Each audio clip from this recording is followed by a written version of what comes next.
welcome, guys. This is our discussion series. Today, we're having a discussion on the alt-right pipeline. Today, I have a variety of people here today. My esteemed guests. So I guess Esteemed first I'll have guests? everyone introduce themselves. We'll start with AJ, or if you need to go, go and introduce yourself. Dude, you go to the bathroom? Dude, are you in the bathroom? No, I'm actually not. I was about to though. Iconic. Anyway, I'm AJ, and I'm excited to be here. I think this is pretty cool. Not gonna lie. Thanks, John. Did you set this up right? Yeah. Yeah, that's very cool. Very epic. Drew's. I think Mr. Me, go ahead. Yeah, I'm Mr. Me. I do politics on TikTok. That's pretty much it. I don't know what else to say. I'm excited to talk about the alt-right pipeline. I think it's a legitimate issue, and it's something that is important to talk about, and especially when as content creators, I think. Yeah. Bailey?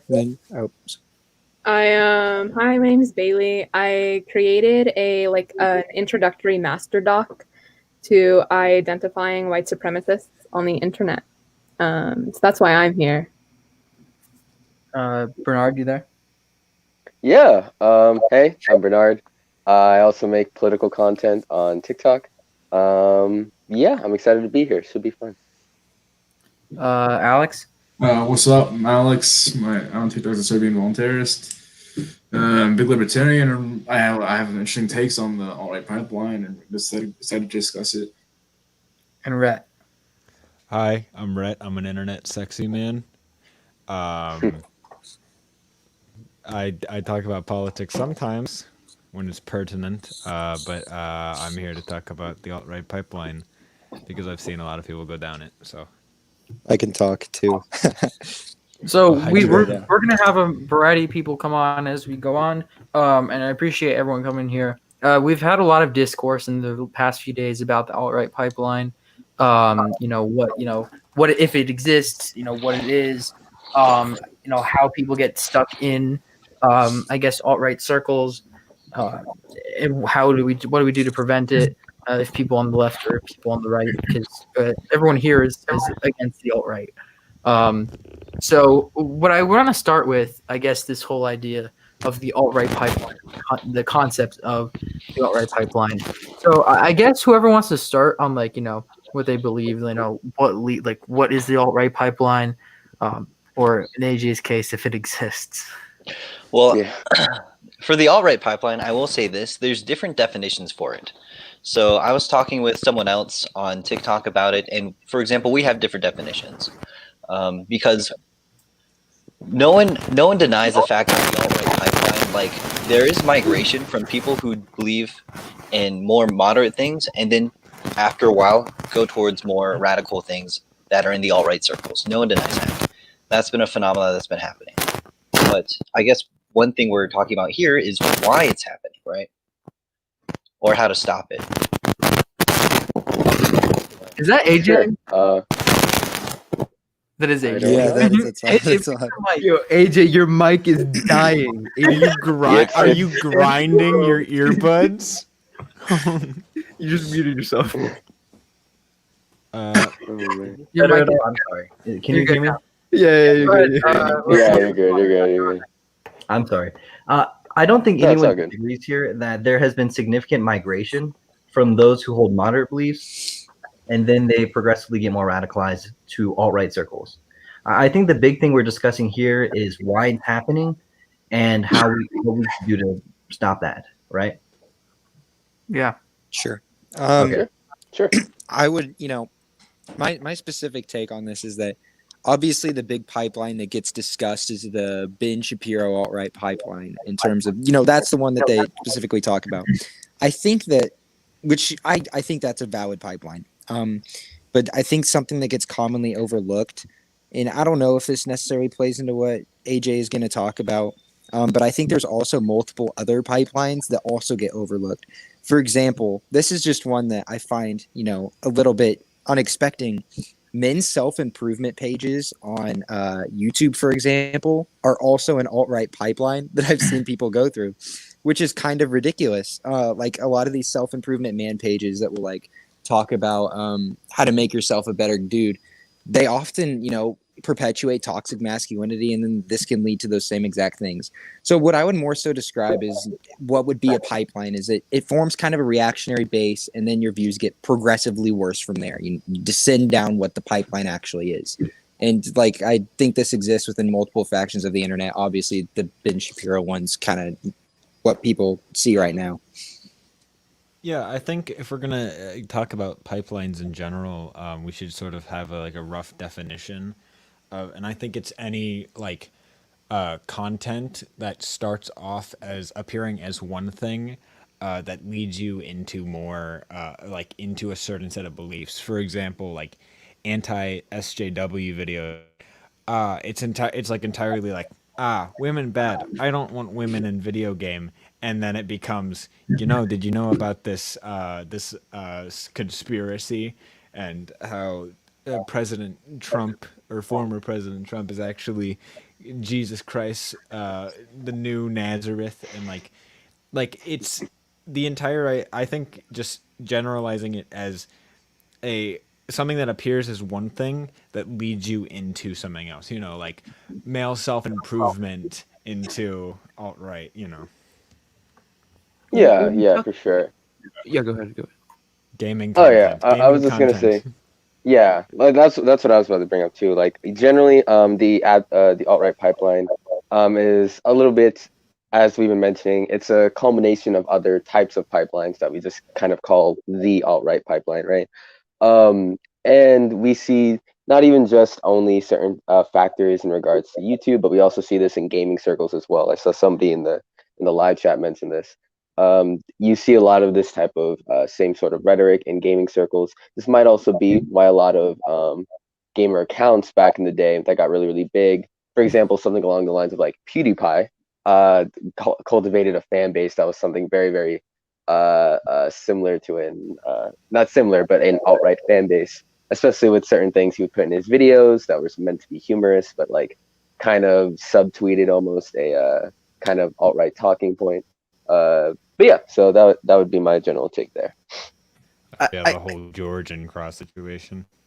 Yeah, like I think something that's important to like understand when we're talking about this is that this has real world effects, right? Specifically when you bring up PewDiePie, I don't know if you guys remember the Christchurch shooter actually yelled out "subscribe to PewDiePie" when he did that shooting. I don't know if you guys are familiar with this, but this is 100% a thing that happened, and it's an important thing to understand why this happens, why these people are like adjacent.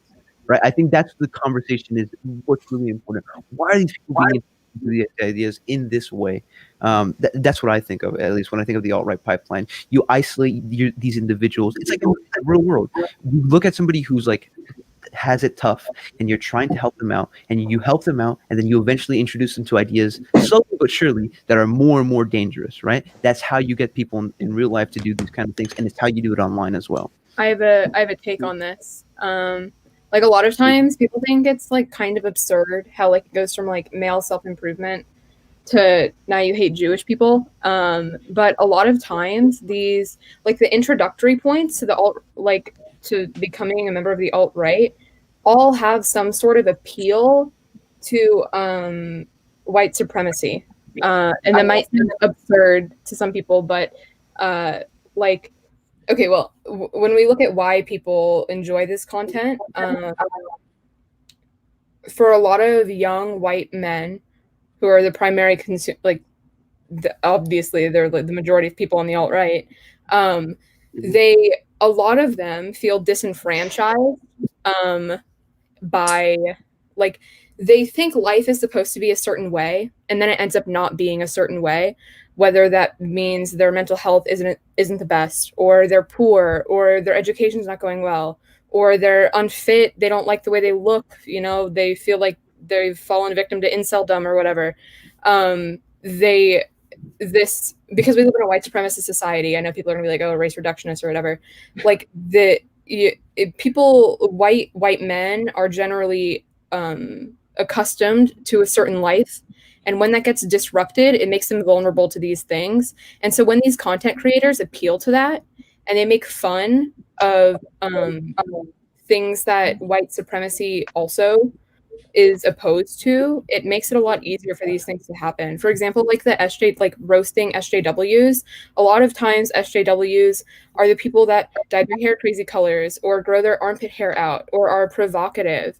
All things that kind of oppose the white supremacist notion of what women should be. And they turn, like Jordan Peterson specifically, he talks all the time about like this, he's like the incel king. He talks about like why men can't get women or whatever, and he creates the Chad soy boy dichotomy.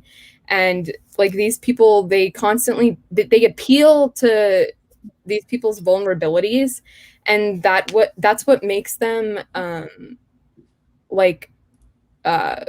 available to being radicalized. Like they're already struggling, and these people, like, I mean, some of it may be purposeful, but like,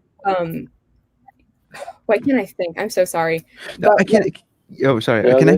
no. Can I? Oh, go ahead. Go ahead. If you're going, yeah. No, you can say something. I was going to say about Jordan Peterson. I think Jordan Peterson is a pretty good example of somebody who's a very good introductory into this alt-right kind of things. And because what Jordan Peterson does a lot of times is he presents ideas without prescribing ideas. So he describes the world as it is without saying what we should do about it. So like, for example, he says like generally men and women have some sort of like issues in the workplace or whatever. Like he talks about that a lot, which is, it may or may not be true. I think it is true, but he doesn't really prescribe what we should do about it. And then when someone calls him out on that, and they say like, hey, what if we talk about like, you know, what are you saying that we should separate these people from the workplace? It's like, no, I'm not saying that. But that's, you know, that's the general impression that you get after you watch a couple Jordan Peterson videos. Go ahead. I would say with the Jordan Peterson videos, he does. If we're wondering if Jordan Peterson offers advice or gives prescriptions from his work, he's written a couple books on just entirely of prescriptions. Since he is a clinical psychologist, I will say a lot of his videos are prescribing behaviors that you should do in your workplace and stuff like that. Sure, AJ, but I would say, to counter that, I would say that these are prescriptions less about like policy prescriptions and more like what would we say, like personal advice, right? And a lot of these times these two don't really work together very well, is what I would say. And a lot of the alt-right is talking about policy. Do you know what I'm saying there? His like self-help is what like makes his viewers attached to him, because if they help him and then they see people related to Jordan Peterson, they've already built a connection to Jordan Peterson in their mind, so they're open to exploring people related to him because, oh, Jordan Peterson helped me, let's see what this person can do.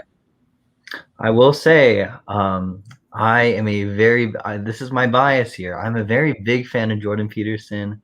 The only time I ever read theory by Jordan Peterson. 12 Oh, man. No, I do. Beautiful. I do think Self-help the books aren't theory. I know. Close enough, dude. Close enough. Let's all get. But Close enough. But for example, I do think a lot of the self-help stuff is good for those who are parts of the vulnerable like members of the society. Like if you think about it, like for example, a lot of Jordan B. Peterson's base is young men. I think what 70 to 80% according to his YouTube stats. So fucking sorry, so funny. I don't know if I can curse or not. My bad. But for example, these are generally young men who are pretty directional, and having that potential, it could really go anywhere. You know, these kind of kids could actually keep their life up or mess it up. I do think the self-help stuff is a very big net positive. 100%. I don't think anybody would disagree with that. Yeah. I do want to ask what Alex's thoughts on this are. Mine, in terms of like overall alt-right types in general, I believe it exists, and like maybe not like some way I've heard prescribed, but it definitely does exist.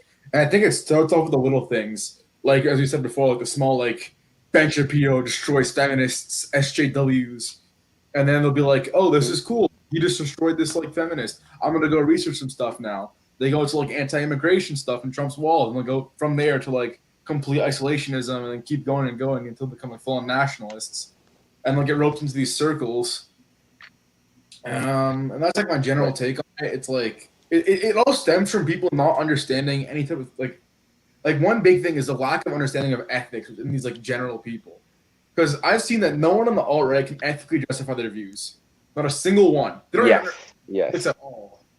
So they must know if you don't understand ethics and you can't make any But I mean, they don't like some of the leading figures of the alt-right, like what's his name?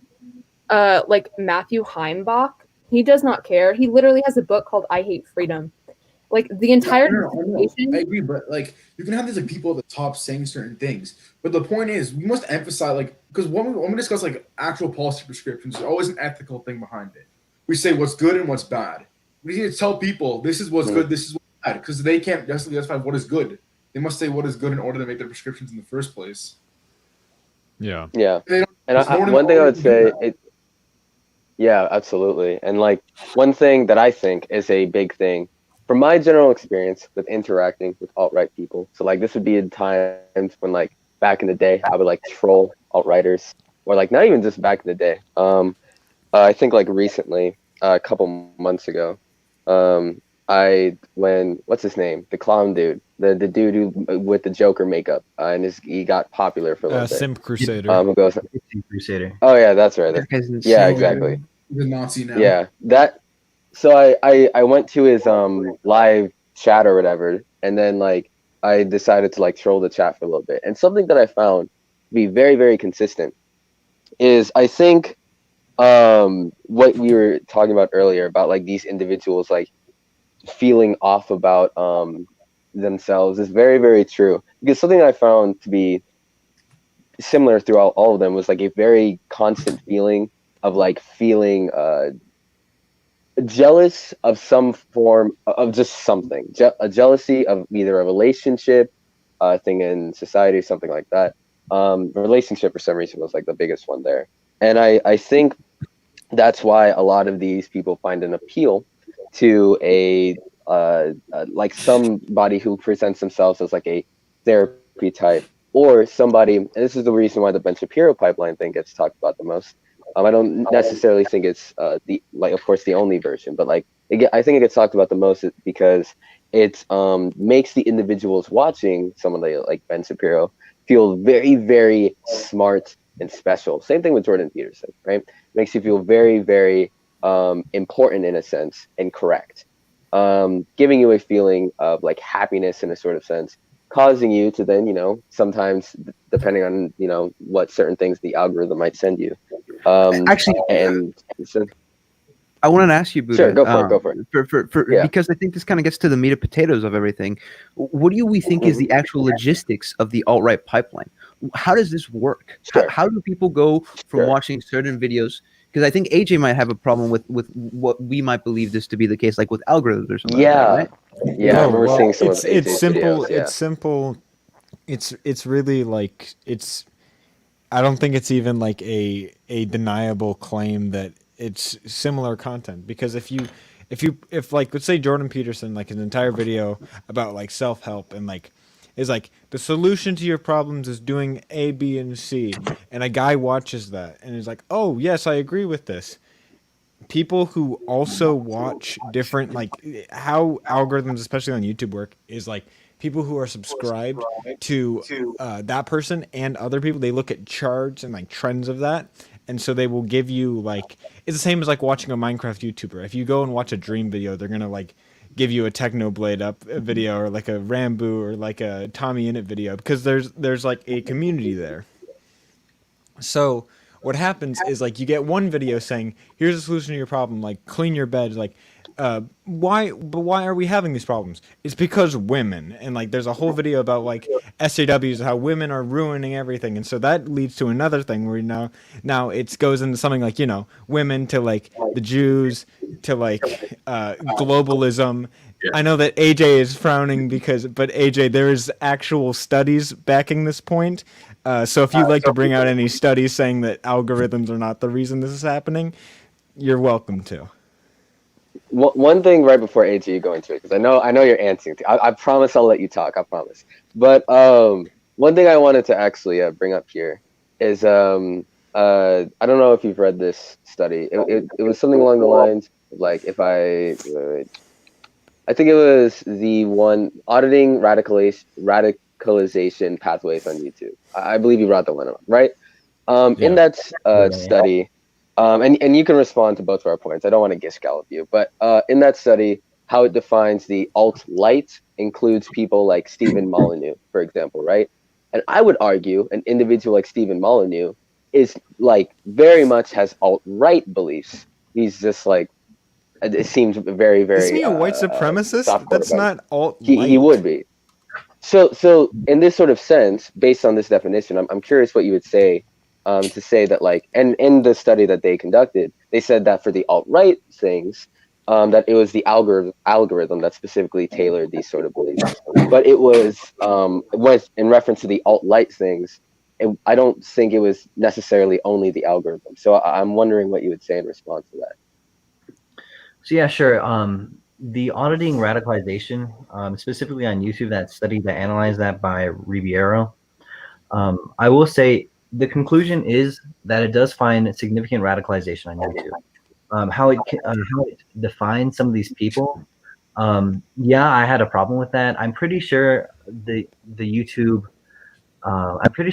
out. Well, first thing, I think putting Stephen Molyneux in the alt-light category would actually would technically probably boost or over predict algorithmic radicalization, because if you're watching Stephen Molyneux, of course you're going to get recommendations from other people that are like Stephen Molyneux. But regardless, besides that point, if it's by the algorithm, I do want to point out that I think algorithm by the algorithm is not the perfect way to describe it. I would say that it's community interaction plus an algorithm. Sure, it's the same. It's the same reason. Once you like one TikTok leftist, you're gonna start seeing a bunch of them. It's the same way that like TikTok videos work. Like if you watch, like I have a friend that did an Attack on Titan cosplay. I hate Attack on Titan with a burning passion, but now my entire For You page, because I'm supporting my friend, is all Attack on Titan. You know, it works exactly like that. It's a good anime. Yeah, but it's also anti-Semitic on so many levels. So Oh, I would love to have a conversation with you about that. That sounds really interesting. But another time. I'm sorry. It's okay. You kind of look like Aaron Yeager. That might be your problem.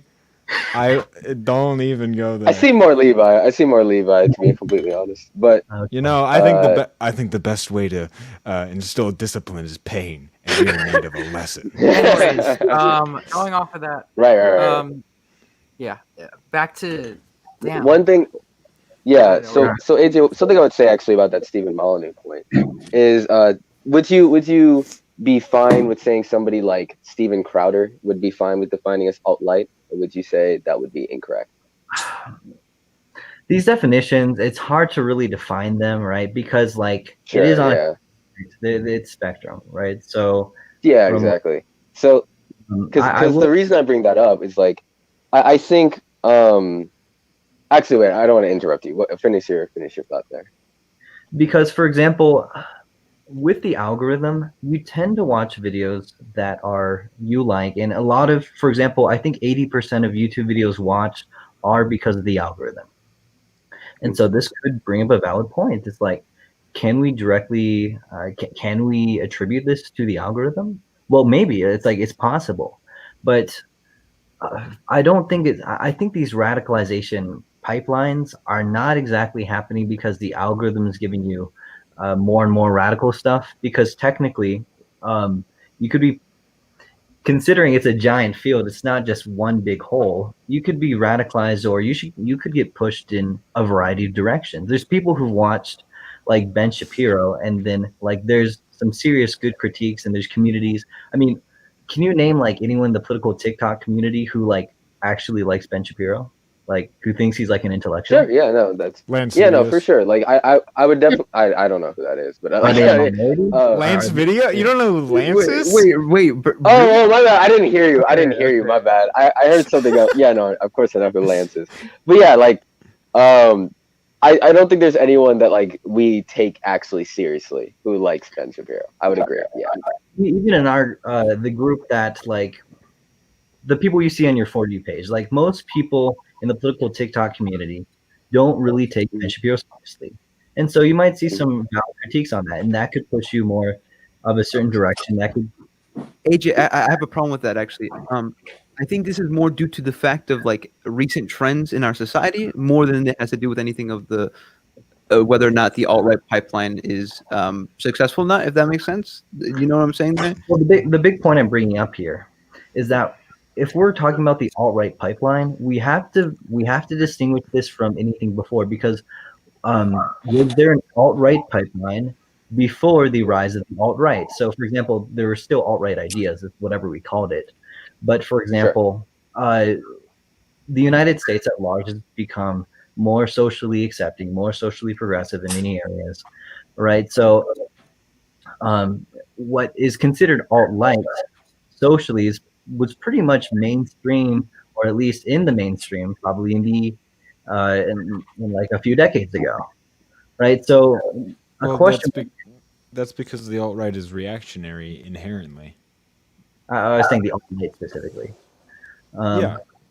So it's I mean, what is this distinction? I'm sorry. So when we talk about alt-right and alt-right, are we basically just saying people who are conservatives when we say alt-right, or would we say like a little bit more? It's really weird. Alt-right, like, because that's a really weird it's definition. Like Steven Crowder. We'll use Steven Crowder as our metric, example, I suppose. Okay. Because so like I guess we could define alt-right as somebody who is we have a conservative, we then have someone who is alt-right, who is just very, very easy to just push into that next step. Maybe not necessarily conservative, but somebody who's just much, much closer to that next step to easily justify. We would say like moderate, conservative, alt-right, alt-right. So the alt-right is like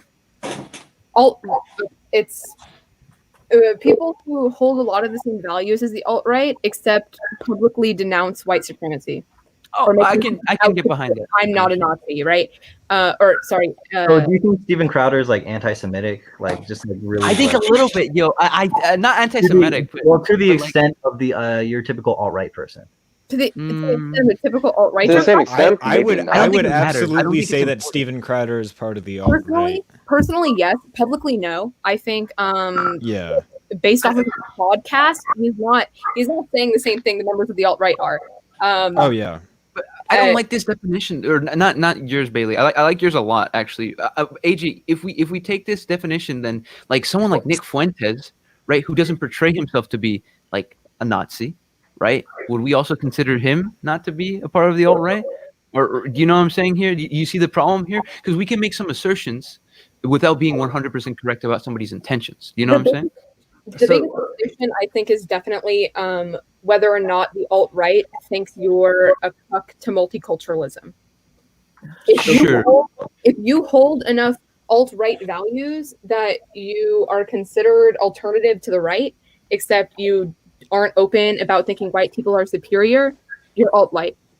If you are down with saying preserve the white race, you're alt-right. Generally, the biggest distinction is how open you are about hating non-white people. Contention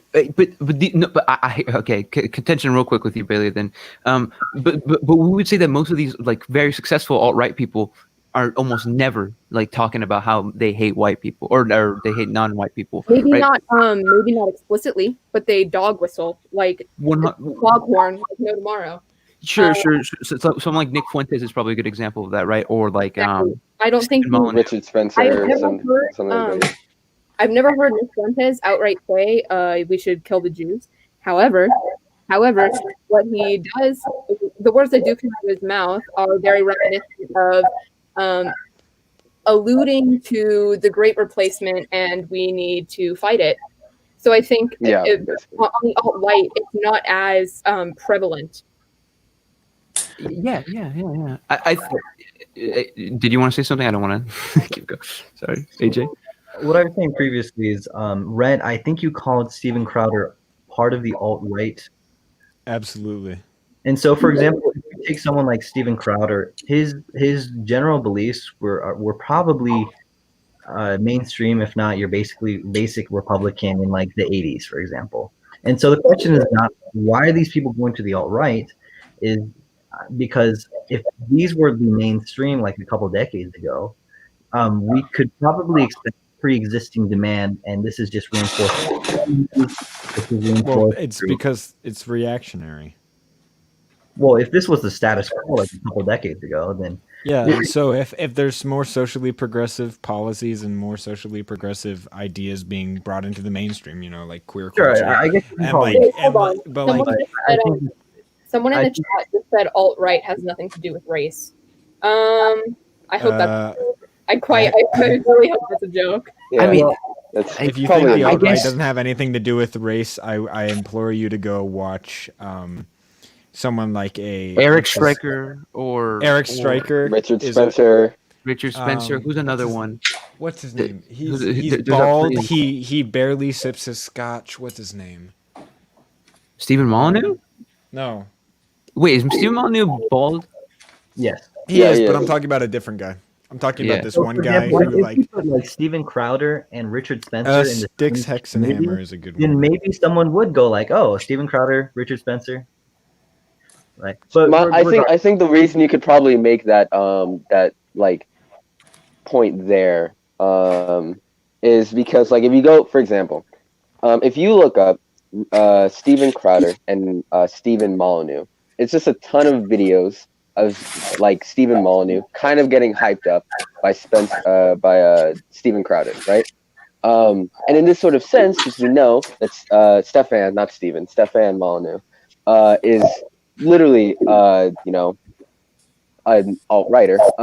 You could see where people get the idea that Steven Crowder himself is probably alt-right. Is Stephen Molyneux a white nationalist? I think so, yeah. I think he's explicitly said he's an ethno-nationalist or something like that. Yeah, I thought he was a lot of basic libertarian. Let me look it up though. Yeah, no, I think if you're gonna argue that Stephen Molyneux is a libertarian, I'm gonna get bad faith so quickly. He's literally a eugenicist. Yes, he is. Eugenicist. That's the word. Yeah. That's what he says. He's at the very least a race realist. 100%. At the very least, I know that. For sure. So, as a white person, you just make the conclusion that he is a white supremacist. I think it's that being white doesn't give you any grounds to say something. Being a white person who's a race realist and believes in eugenics, I don't. Oh no! I thought you said being as a white. Oh no! Not just because he's white, because of the other things he believes. Oh yeah, like a race realist who is a white person. I feel like anybody who's a race realist is a racist, though. I don't know personally. I feel like I think anyone who tries to say that race is real is. Yeah, red flag. I would say in a behavioral sense. Red flag, right? I would say. I know AJ's gonna dis. So tough. We've had so many conversations with AJ, but he's not a race. To be clear, AJ's not a race realist. To be clear, right? I'm not. Weird that you verify. To be honest. Well, for example, if you say a race realist is someone who believes that black people have darker skin than white people, and that's biological, is that race realist? That's not necessarily. That's not what a race realist is. So this is actually really interesting. Right. So like in the general like philosophy of race, there's like generally three school of thoughts, right? There's the like biological school of thought, which is race realism, the idea that a black person or a white person, etc., have biologically evolved differently in very, very specific senses to make them act in different ways. And you have moral claims on these different senses, right? Right. Okay. Yeah. For example, I'm pretty sure because I've tried asking people. I've asked like 10 different people on what they think a race realist is, and they all have different ideas. Because like I was talking to someone, I was saying like I do think black people have lower vitamin D, because they have thicker skin, and they were calling me ridiculous. No, AJ, racism is the belief that your race predisposes you to certain things, like Wait. Predisposes I do- you to hold on, I do- non-biological ideas, or Yeah, like I do- things oh, that are no. like things outside of things that are like biological indicators of race. They I think don't want to have this an AJ debate, to be honest. Like, I understand we got AJ here, and we want to jump on him, but I do want to make sure we stay on topic. We can talk about what. Oh yeah, we didn't mean to Yeah. go into Yeah. that I know whole meeting that right there. No, AJ for sure. has some, I don't know, but I I'll do make want one to last has statement, some right? beliefs. has I'll belief. make one last statement. It's like, obviously I believe in genetic diversity, right? There's no distinct lines. Right? The old racial thought that there's distinct biological races is incorrect. I don't believe any moral. I don't believe any moral things with race. I don't believe any supremacy or anything like that. I just want to make that clear because apparently I have to say that because that's a thing now. I mean, wait. As long as you don't say the specific set of words that like. Anyways, Yeah, so moving on. anyways. Yeah. Moving on. Yeah. I do want Different meme, different day. I do want to expand on this discussion into the pipeline because we talked about how do people get into it and what is Sure. I guess we talked about what is the logistics in getting into it. John, I want to say one more thing about logistics and getting into it. One thing that's overlooked that I haven't heard much people talk about is how the state of the nation of America teaches kids to love the country, and from there they're gonna grow up and they're gonna realize, okay, I love my country. We gotta do to help the country. Then they'll go into being anti-immigration. Then from there going all the way to offensively. But also Nationalist, taught they love the country and they listen to the national anthem every morning and all these different things. Oh yeah, the United No, yeah, States big teaches fact. you This to is be a actually- nationalist. Yeah, American exceptionalism. Yeah, right? and You know the concept. I think yeah, a exactly. very That was the big important- contention there with Trump there, Yeah, I think with him I think the expanding on that, big. making it worse. I think one of the other super apparent to me pipelines is libertarians being like joke police bad and he's like, I can't joke about this to alt-right. You get your what's his name? He's like a Scottish guy. He made his pug Zekyle. It was like a whole thing. Oh, yeah, the Count Dankula. Count Dankula. The Count I know all Dankula. these people. Because he that whole idea of SJWs are stopping us from telling jokes and this is just a white guy making haha Hitler and he's but the joke is that it's bad and it's you just had your dog Zekyle. There's no commentary there, Right, and he got arrested, right? Kai wants to join? No. So, No. wait, what's I've- kind of been discussed since I was gone for 20 minutes? What was It's the- like Did we We're, discuss? we're talking getting about into how we cute were you talking are, about the Drew. logistics of the pipeline, and we were talking about AJ's cringe, but otherwise we were just talking Wait, about how AJ, no. did AJ We're mention? tearing wait, AJ hold a on, new hold on, one. hold on. Did AJ mention the race factor of it, how there's multiracial within the alt-right? Is that what it is? I mean, No, I that's Oh yeah, no, it's like, no, no. We've not brought that up yet. we went that We could actually talk about that. Actually, No, Yeah, we could actually I think this is interesting. I think this is interesting. Yeah. Wait, so Yeah, what was discussed? because, But okay. I did want to talk about why the fact that when we look at alt-right demographics, typically we do see multiple races other than just white. That's something you might not expect, but that's actually to be fully expected. Yeah. And the reasoning. in fact, I would say it's disproportionately less white than the average population in the United States. Oh, certainly. But again, this is to be Probably, yeah. And what I wanted to talk about is I don't know if you guys saw my video on fascism that I made and what it was and how it operates by the way Bataille views it. But this is to be expected, which the alt-right has one overwhelmingly strong aspect of it, and that's not race or whiteness, but it's being male. And I think we can all agree on that. Male is the call to the alt-right, right? And so the way that race is to be expected is because fascism starts off building off of paranoia. This all comes from Bataille. You have some degree of paranoia, and I know Bailey mentioned this earlier, in that a lot of people are dissatisfied with the status quo. A lot of men in particular feel paranoid, even whether they be within a different race other than white. And so this is taken advantage of. You appeal to a common homogenous characteristic within these people. So they're male, and that's one of the strongest ones you can do, because males within politics or whatever not feel like oftentimes they are attacked by this perceived paranoia. And so you have to appeal to some sort of homogenous characteristic that lots of people can share at first, and then heterogeneous characteristic they share first, and then that becomes homogenous, and that's how the alt-right operates. So the alt-right will always inevitably be, because the way it's existed throughout historically, have an end phase that is homogenous, that is white, that is male, that is this, right?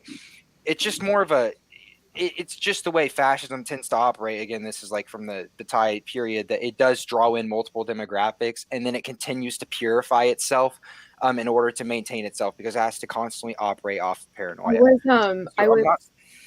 Oh, sorry. Yeah, you're fine. I'm done. I don't know if that made sense. No, it did. It 100% did. 100% did. I was ZC55, Zach or whatever. He posted a video attacking my the document that my friend Garrett and I made. Oh, Chris is here. And I got into a Zoom call with him and John and Garrett, and we were talking about fascism, and the alt-right, the way it proliferates is very, very similar to fascism as a body. Like the alt-right isn't, at its like most known, I guess, or most apparent, it's white supremacist, but it appeals, and I guess one of the reasons why there's not a lot of Jews on the alt-right is because a lot of the reasoning behind okay, AJ, alt-right, do you know what American Renaissance is? But like nationalism, the strong sense of nationalism in America is an amazing way to pull people into the alt-right, because they take like the golden era of America and like mainstream American ideals, and they're like, look, these are being corrupted and perverted, and they're like, you should care about America. Like, you're an American, you live in America, you need to save America. And like a lot of the introductory, like people on YouTube, like Ben Shapiro or whatever, all of those people are like proud patriots or whatever they want to call them, like Nick Fuentes, America First. And with the males, like America is a masculine, like it's very masculine, and dealing with the like feminization of people and just society, it's angering for a lot of people, and so they weaponize that to grow their base. So they use masculinity, nationalism, and also Christianity. Like religion is a huge tool. Yeah. One thing I wanted to say right after that as well is like, and I'll let AJ reply because I know he's anti. I wanted to bring up the fact that it's like that's absolutely the case, that it's not just like this one type of idea, that only this one type of idea, right? It's the aspects of nationalism. For general, this is the reason why the alt-right, of course, ignoring the fact that this it would naturally work this way with the aspect of a political spectrum. That's however you want to define that. It also like exemplifies itself on like extreme conservatism, right? So like if you're already somebody who's like a conservative and to any degree, and you have no qualms with listening to someone with a little bit more of a conservative belief, this is why you see people like Lauren Southern, for example, great example there, where I think you could probably make an argument that like the aspect of homogeneity that was like pushed there was specifically the idea of like traditionalism, culture, stuff like that. It's the reasons he talks about like traditional life and stuff like that too. So I just wanted to mention that. I do want to point out the alt-right is substantially has representation from the Jewish community as well. For example, do you all know American Renaissance? No. Or Jared Taylor? No. I've not heard of him either. It was considered one of the largest alt-right channels on YouTube, right? Sure. And they do conferences as well. The first American Renaissance conference was 40% Jewish, right? In fact, a lot of the research from alt right circles does come, and they even like they try to shout it out, right? Because it's, it's not coming from a white person, it's come from a Jewish person. That makes it more mainstream or whatever. Sure. But I think a big question might be, it's like, if we have noticed that despite it being racial, the alt right, and them usually having moral claims with race, if we've noticed that it's been open to, it's very multicultural or multiracial, then we have to wonder why, like, how is the alt right happening? Is it just, are some Sure. Jewish kids and Hispanic kids watching Ben Shapiro and then becoming alt right? Or Yeah, Wait, sure. So Can I think bring up something? one, I had a take on this. I just want to say something real quick. So when we talk about the alt right, we it's a reminder that as we talked about many times now, these are people who are vulnerable, and this is going to be disproportionately people who are going to be of different ethnic backgrounds, right? Because we would say socioeconomically, these seem to be the case. What are you going to say, AJ? I'm curious. well, for example, what do you mean, just economically vulnerable, or what do you mean? you could talk about a combination of things, right? Yes, So like yeah, that's one right. thing that's absolutely Um, like So oh yeah, you can go. mental health is one. Vulnerable in the sense that they're lonely, like, and they think they need a Right. community or whatever. As far as the Jewish population on the alt right, overwhelmingly, I can guarantee you they're probably Ashkenazi, and Ashkenazi history in the U.S., especially with bold take here, but a lot of it, the ethnic people on the alt right, a lot of their reason, whether they realize it or not, is anti-blackness. I'm gonna make that bold claim that even if they aren't white, there is a lot anti-black racism is incredibly pervasive. Like American Renaissance, one of their biggest things is looking at interracial crime and anti-white racism. The biggest perpetrators of which they would probably pin on black people. So a lot of the and there's a lot of hostility between Jewish and black communities, especially in New York. And a lot of even Caribbean countries and just general Latin America, there is a lot of times with the like a lot of the people who immigrate from Latin America that are lighter, I guess you could say, a lot of them do hold anti-black sentiment. So even though the alt-right is ethnically diverse, a lot of them still hold anti-black sentiments. You can be like, oh, well, it's not necessarily racist because there's non-white people there. But there is a trend of anti-blackness, and I think it's kind of weird to want to deny that when you can't. Right. What my original point, and hopefully I can finish this. It's like, so we have noticed it's very multi-ethnic, right? So I don't really think vulnerability such as mental health or anxiety or stress or social phobia and loneliness is the causal thing, because white people and Asians are actually tied for the worst mental health in the United States.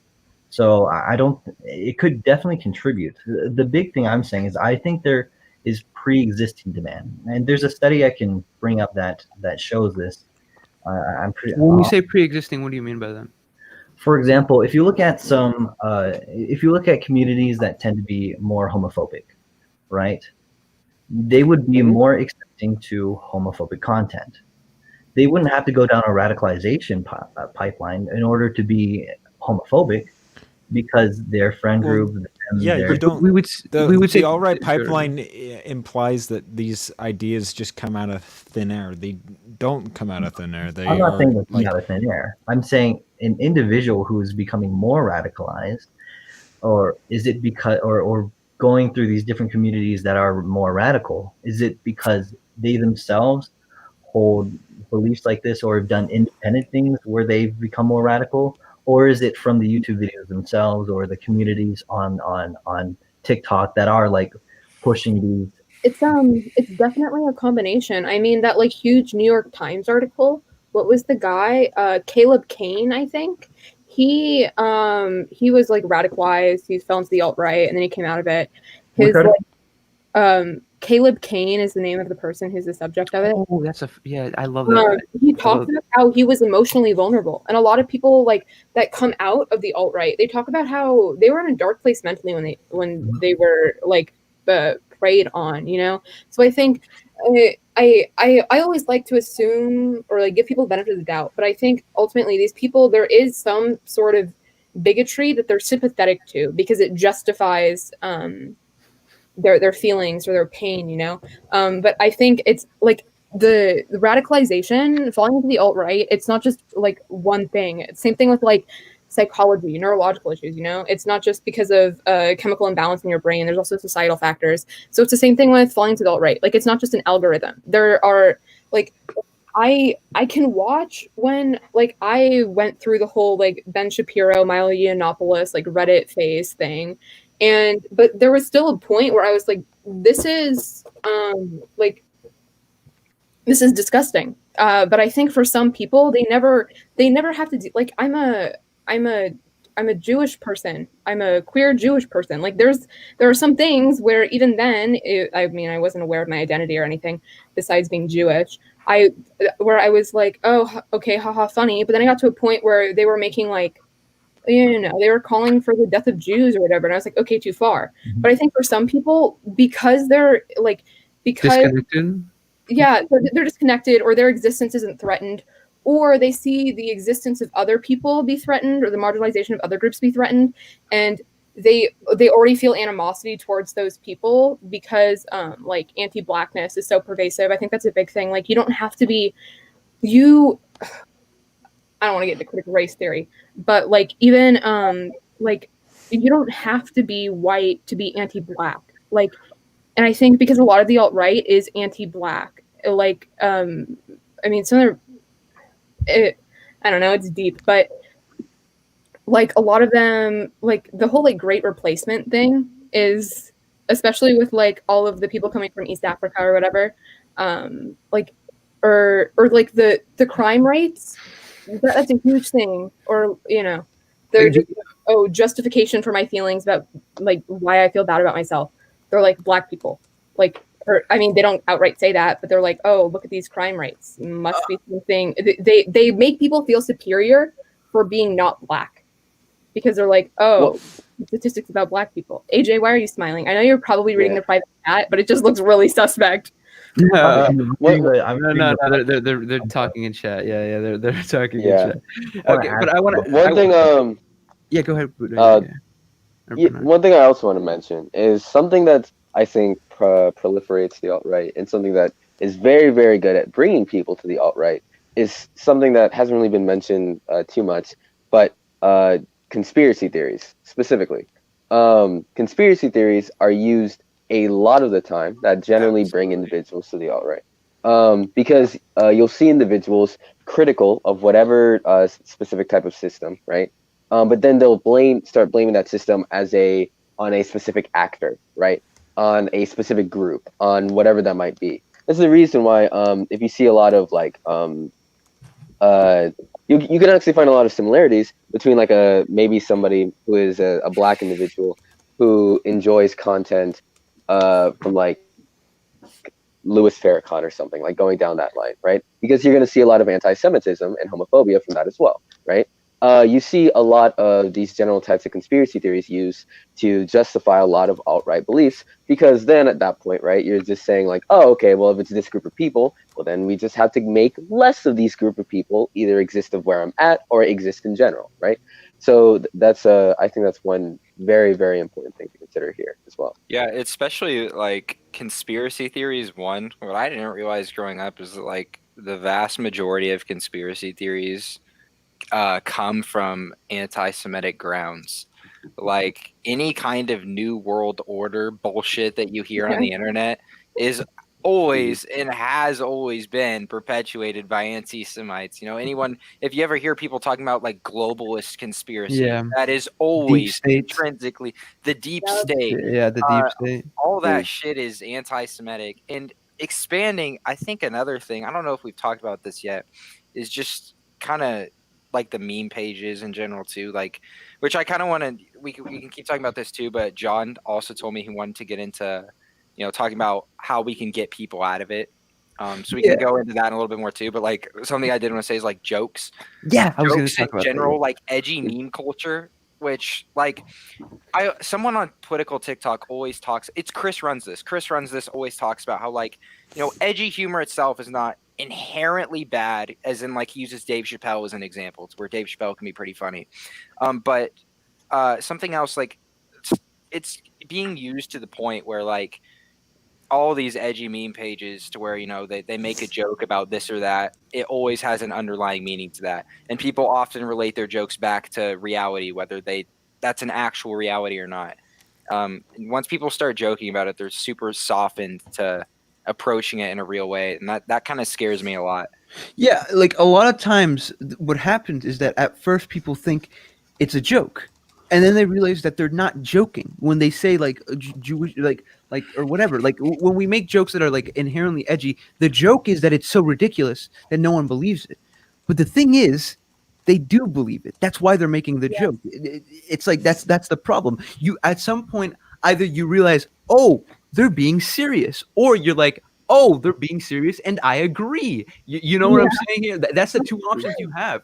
Like Comedy I know is all observation, and if you agree with the observation, you have, Yeah, exactly. Yeah. But I want to talk a little bit about getting people out of the alt-right, just a little bit, because I want to say something really quick about communities. I think the real reason. Okay, so we talked a lot about how people get into the alt-right. Why are they still there, right? What is appealing? Because it's a market, right? What is appealing about being in the alt-right? And the reason that it's appealing is because these people is where they surround their friends, is where they surround their information, is where they get a sense of community, a sense of like belonging to something bigger than yourself, right? All of these things are talked about in like the hierarchical needs or whatever. Like these are things that people genuinely need and want. So when we talk about getting people out of the alt-right, the truth is becoming friends with them. Unironically, it's that. It's sadly, it's hard, and I understand it's hard for a lot of people who are like deeply affected by these issues to kind of accept that. But the truth, if you really want to combat the alt-right, you have to be their friend. 100%, 1,000,000%. That is how you combat these kind of rhetoric. It's also about combating misinformation as well. But and I think we agree on that point, but I also think that it's not giving them the platform to speak. It's being their friend, not saying, here's this person who I am having an intellectual conversation with. Like, no, that's not. I think it's removing. It's not just being their friend. It's removing them from that situation. So this is a little bit different. We're talking about deep platforming, which I think is a little bit different than like. Well, not deep platforming, removing them from those communities. Like, I mean, sure, yeah. One of the biggest, at least from what I've seen, as far as like anecdotal things goes, like a Holocaust museum I went to, they brought in a former member of a former neo-Nazi, and he said the one thing that got him out of the like being a Nazi was human connection with other people, like. Yeah. Almost all a damn shower. All of the like anecdotes about people falling into the alt-right, almost like consistently, they're like, I was in a dark place. I was alone. Like there's always like a lack of community, and as with really every reactionary like ideology, they prey on that. They prey on your vulnerabilities. So in order to like truly de-radicalize someone, you need to know what makes them vulnerable and the real solutions to their vulnerability, not these false ones that make them terrible people. Yeah, exactly. Yeah. Go ahead. I do want to add, it's like, so for example, the New York Times article we read earlier, I did want to say this earlier, but the guy in question, and this is just anecdotal, I understand, but I do think it paints a larger picture. It's like this guy, as a teenager, browsed 4chan a lot, right? And then when he was in college, he started watching probably the same topics that what he was looking at 4chan was doing, right? And so I've noticed a lot with radicalization content. They obviously put things that are correct, and they put things that are incorrect, and then they moralize it, right? So, for example, we can look at we can look at scientific things, right? We can look at statistical things. We can look at policies and stuff like that. But if we're going to, or just like facts, but how we move forward with those facts and with policy implications, how we interpret them morally, is a completely different issue. I think there's a lot of people who join the alt-right is because they only see one possible solution to, let's say they research some stats or facts or whatever, and now they just automatically think, oh, well, it must be like this because X or Y or Z. Yeah. I think it's a combination of that and misinformation, because like you'll usually see, of course, like a ton of like misinformation coming from the alt-right in general most of the time. So. Yeah, Right, so just thing, go ahead. From a different perspective. Yeah, and one thing that I think is really important that Bailey said earlier is that, you know, she was kind of in a circle similar. I mean, obviously not like alt-right yet until she realized it came to her. That is inevitable because of the way fascism works, perpetuating homogeneity, whatever word we want to use, because it has to use off of paranoia. A good thing to get across to these people is explain that, I think, you know, in general is this. I mean, I never went down the pipeline, but I think just I studied the hell out of fascism for like 2 straight months just to try to like get across this. And like when I go on Omegle or something off cam and try to talk to these people or whatnot, and this one kid I met in person, I managed to meet like a fash. It's like, dude, the way this works is that eventually you will be the one expelled as they go on. Like, this cannot survive unless there is a necessitated other to perpetuate some degree of paranoia, and eventually it will come to you. And this is why alt-right fascism in of within itself is self-destructive. And like, I think just getting across it, like, you're not always going to be the one that's viewed superior in this. Eventually it will be you. And that's because that's just the way the system works. That's the way this phenomenon. It's inherently exclusionary, right? It can't. It's like when we talk about what a white person is, right? In the U.S. is very different. When like it's just a foreign concept. When we go to a place like Europe, where we have all different types of communities, no one considers themselves white in Europe. They all think, well, I'm German, or I'm Spanish, or I'm something else. But all these people in the U.S. would be considered white. It's because. For the alt-right to maintain in certain scenarios, they have to adapt and to be inclusive, ironically, right? So it's just an interesting. Like fascism, you know, like the biggest. There's only a handful of things that are inherent to fascism because it's an incredibly liquid ideology. One of the main things is populism, appealing to something that everyone has some sort of connection to, you know? Like for me on Reddit or whatever, when I was like 12, I grew up in a conservative home, you know? And so seeing people sort of disrupt this image of what I had of what a woman should be, I was like, oh, this is ridiculous, you know? And so I was agreeing with the memes about it or whatever, and then it went from there. And luckily I never went beyond being a neocon, but it, like, because like American ideals are the whole concept of American exceptionalism and what that means is so pervasive. It's drilled into your mind from the time you're like 5 in kindergarten. It makes it really easy for fascist movements to grow because really all they need to appeal to is masculinity or religion or family, you know? Just like Milo. That was yeah, I think there's another form of radicalization that exists when it comes to fascism and the alt-right, and that comes. So I've been talking a lot because these are the only types of people that what we consider the alt-right or fascist is Jewish fascists who often resort to ideologies like Stern Gang, the belief that Jews are must take over and must all make Ali how do you pronounce it? Must all go to Israel and must, it's fascism minus anti-Semitism, but everything else is the same. But their stories of how they become radicals, how they went from being just a neocon to becoming, violently, usually Arabophobic, like supremacist in their ideology, fascist in every single sense.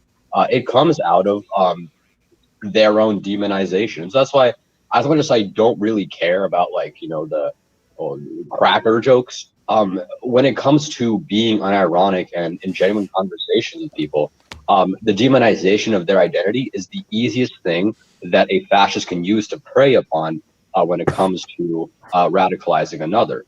Yes. And so the only reason that Jewish fascists ever like have discourse with me, someone who's absolutely antithetical to everything besides like believing in Jewish people's value, is that they still have a link to people because they're Jewish, and because of this, it's a lot easier to understand. Because whereas people like normal Nazis will absolutely just try to convert you, these people have a different mindset.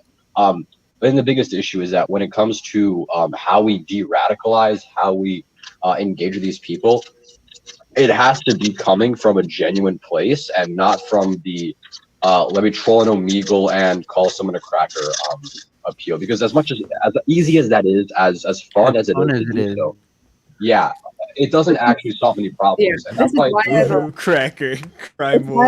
It's why I've Hey, let's stopped. not see the seafloor in here. That's kind of a. Hey, it's my word to reclaim it. Wait. Bailey was trying to say something. That's why I've stopped the Loxist LARPing. Like, I no longer tell white supremacists 2050 cuck because I realized it justifies and it proves their belief that the Jews are orchestrating some sort of destruction of the white race, So I've stopped that. Sorry, 2050 just makes me fucking laugh. No, as someone who is a victim to white supremacy or is subjected to it, I guess, it's hard not to be reactionary when someone is telling you they wish you were dead or whatever, But absolutely. My end goal, rather than instant gratification of being I know I pissed him off, is probably I don't want you to want me dead. So I've taken obviously I'm not going to tell other people to do that who are subjected to white supremacy. That's not my place. You do you. But personally, I advocate against the ostracization of these people because I know it'll only further their descent into whatever, 100 million%. 100 million. Yeah, for sure.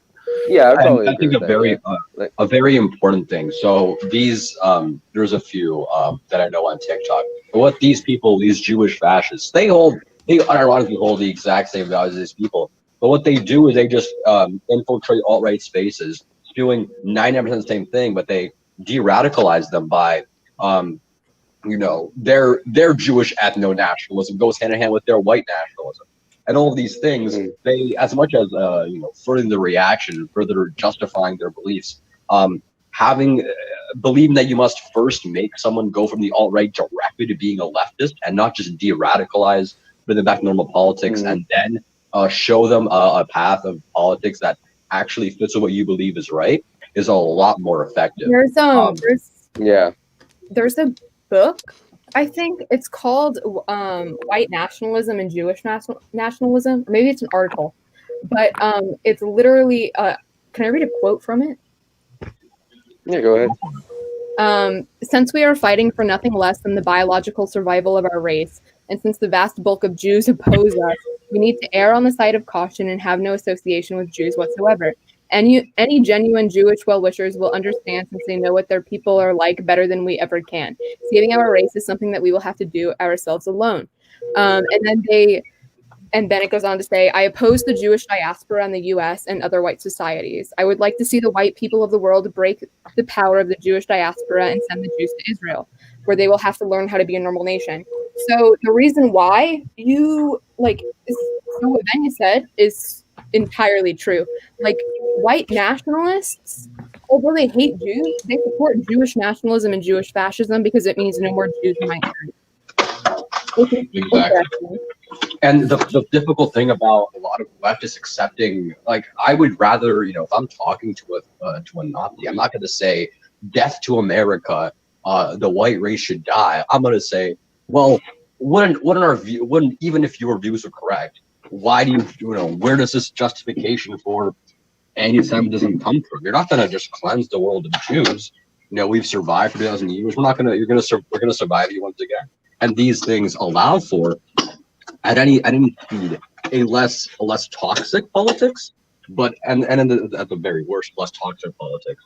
And the very best, it allows for an opportunity to allow someone to reconnect with logical discourse. Because a lot of the time, these people if you've ever talked to an alt-righter, the shit they say is entirely based not on everything but facts. You know, these theories or political ideologies are based almost exclusively off of like conspiracy theories, right? Whereas other politics are based off of, you know, a view of the world that, you know, involves genuine philosophy, genuine analysis. Theirs is just a way to, you know, it's a what's the word? Confirmation bias, right? They already hate Jews. They're already trying to find something to justify it, and that view, as bad as it is to, you know, advocate for, you know, have to like literally LARP to be able to get these people's attention. I think the Jewish fascists do a lot more than a lot of leftists do in terms of, you know, making safer spaces and de-radicalizing people. You know what's interesting? Wait 1 second, Venya. I really hope you would have said that a little bit cleaner, because you said the alt-right is based and then on. You're about to get clipped. So I'm gonna clip you. I'm gonna clip you. Scatman's world. I've actually been up this time. I'm a neo-Nazi. I was just yeah, no. Am I gonna have to pull out my favorite image? I want to add on to that. It's like the more like I was saying earlier, like the more. I interrupted Bailey 1 second. Let Bailey say what she was gonna say. Someone was speaking earlier about misinformation leading to like radicalization, and I think it's interesting, especially with like the whole like Jewish conspiracies, and like anti-Black conspiracies, like 1350 or like 2% of the world's population, only 90% of the media or the banks or whatever. Like with 1350. They leave out the fact that Black communities are historically overpoliced, or that Black people have the highest rates of exoneration. And with the 2090 conspiracy about Jews, they forget that Jews were barred from anything but banking and like art for the longest. So they use things like they use statistics without any actual like all of their justification for their ideology is fallacious and illogical, you know. But people don't care. They just want confirmation that over. I genuinely I think this person is actually sus. When Kai said he left the alt-right, they asked why, and now they said, quote, over-policed. Yes, they are in fact over-policed. Black neighborhoods. Have you ever heard of broken window policies? You should look into it. Sorry, I'm trying not to get. I won't contest this, even though I could. But okay, I really don't want to hear anyway. So I know. No one wants to hear that. They operate. I'm already mad, uncomfortable here, and like I'm willing to, you know. So anyway, the way they represent things that seem true without any actual like the reasoning behind why these things may look the way they do. I'm Black. Okay. That's like it. Relation to broken window policy, but okay. Anyway, what was I saying? Oh yeah, the misrepresentation of stuff, because like people who are feeling inferior and want a sense of superiority or justification for why their life's terrible or whatever, if you give them statistics, they aren't actually going to like. They don't care. Yeah, they don't care. They just see the numbers and they run with it because it's like, oh, this proves me right or whatever.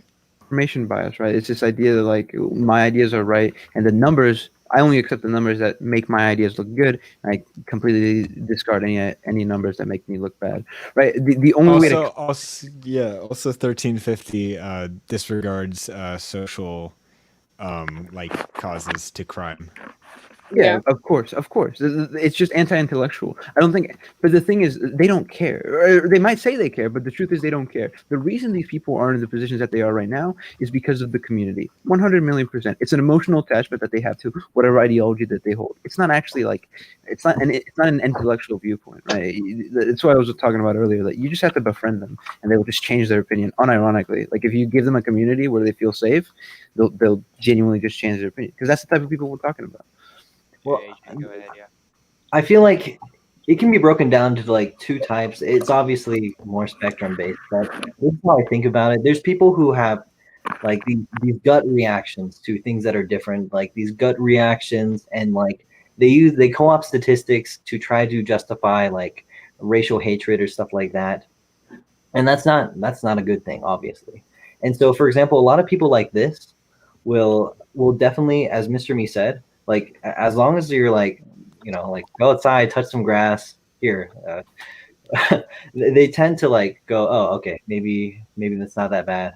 Having a couple. When we look at studies about bigotry, right? A lot of times, the ways that these people get reduction in bigotry is just interacting with the types of people that they're bigoted against. Unironically, like having actually specifically positive interactions, and it tends to genuinely help them, no longer become bigots. This seems to be the case. Correct me if I'm wrong, AJ. I don't know if you've read those as well, but no, you're probably right. Yeah. But for example, it's like then there's like the section of people who, for example, let's say someone says, I'm anti-Jewish because look at the owner of CNN. He's Jewish, right? And then someone who's obviously normal will be like, well, they automatically think they have to rebut that. But the thing is, they don't realize is that who cares if the CEO of CNN is Jewish, right? Trying to interpret something legitimate or even interpret a statistic in a way that's moral or a way that doesn't make sense, now that's a reason to be like, okay, I'll sit you down here. This is a reason, if they are genuinely concerned about facts or stats or whatever, or they think they are, you just debunk them.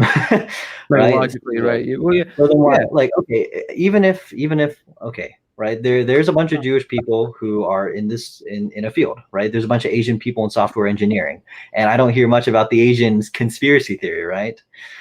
Right. Well, you hear it a little bit, right? You kind of hear like the globalization stuff, but yeah. Mm-hmm. But the Asians aren't maybe the Chinese conspiracy theory. Yeah, exactly. I was gonna mention that this is a common one, but yeah. Hey, go ahead. I'm just being pedantic. Like, even if there's disproportions or things like that, it's like that doesn't point to a moral thing. That like, so just sit them down and show like the logical leap they have to take, right? The leap of faith they would have to take. Yeah, but I'd like to add one thing. As weird as that is, that's assuming good faith from them. A lot of the time, it's not necessarily about like, oh, well, you're making a fallacious leap. That leap isn't fallacious to them. And for a lot of people, especially in the alt-right, they'll refuse to accept that, right? So a lot of the time, it's best to do things like, somebody says, well, here's an infographic of like 50 different Jewish people who own or something in the porn industry, right? That to them, it makes sense. It is a causative link because, well, Jewish people, they don't care about the white people. They want to, subvert them. Instead, it's best to not debunk the statistic, but show the ridiculous nature of it, right? A lot of the time, these pictures or these claims are manufactured.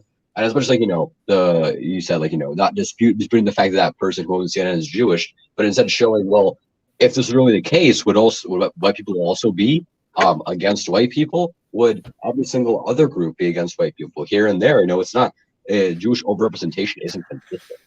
Right, and that's why if I see like racial disparities in a field or whatever, I don't automatically attribute it to like a big conspiracy. It's like we can logically look, or we can just say, okay, this is ridiculous. I'm not going to believe in a conspiracy theory. It's like big assumptions require big evidence to prove.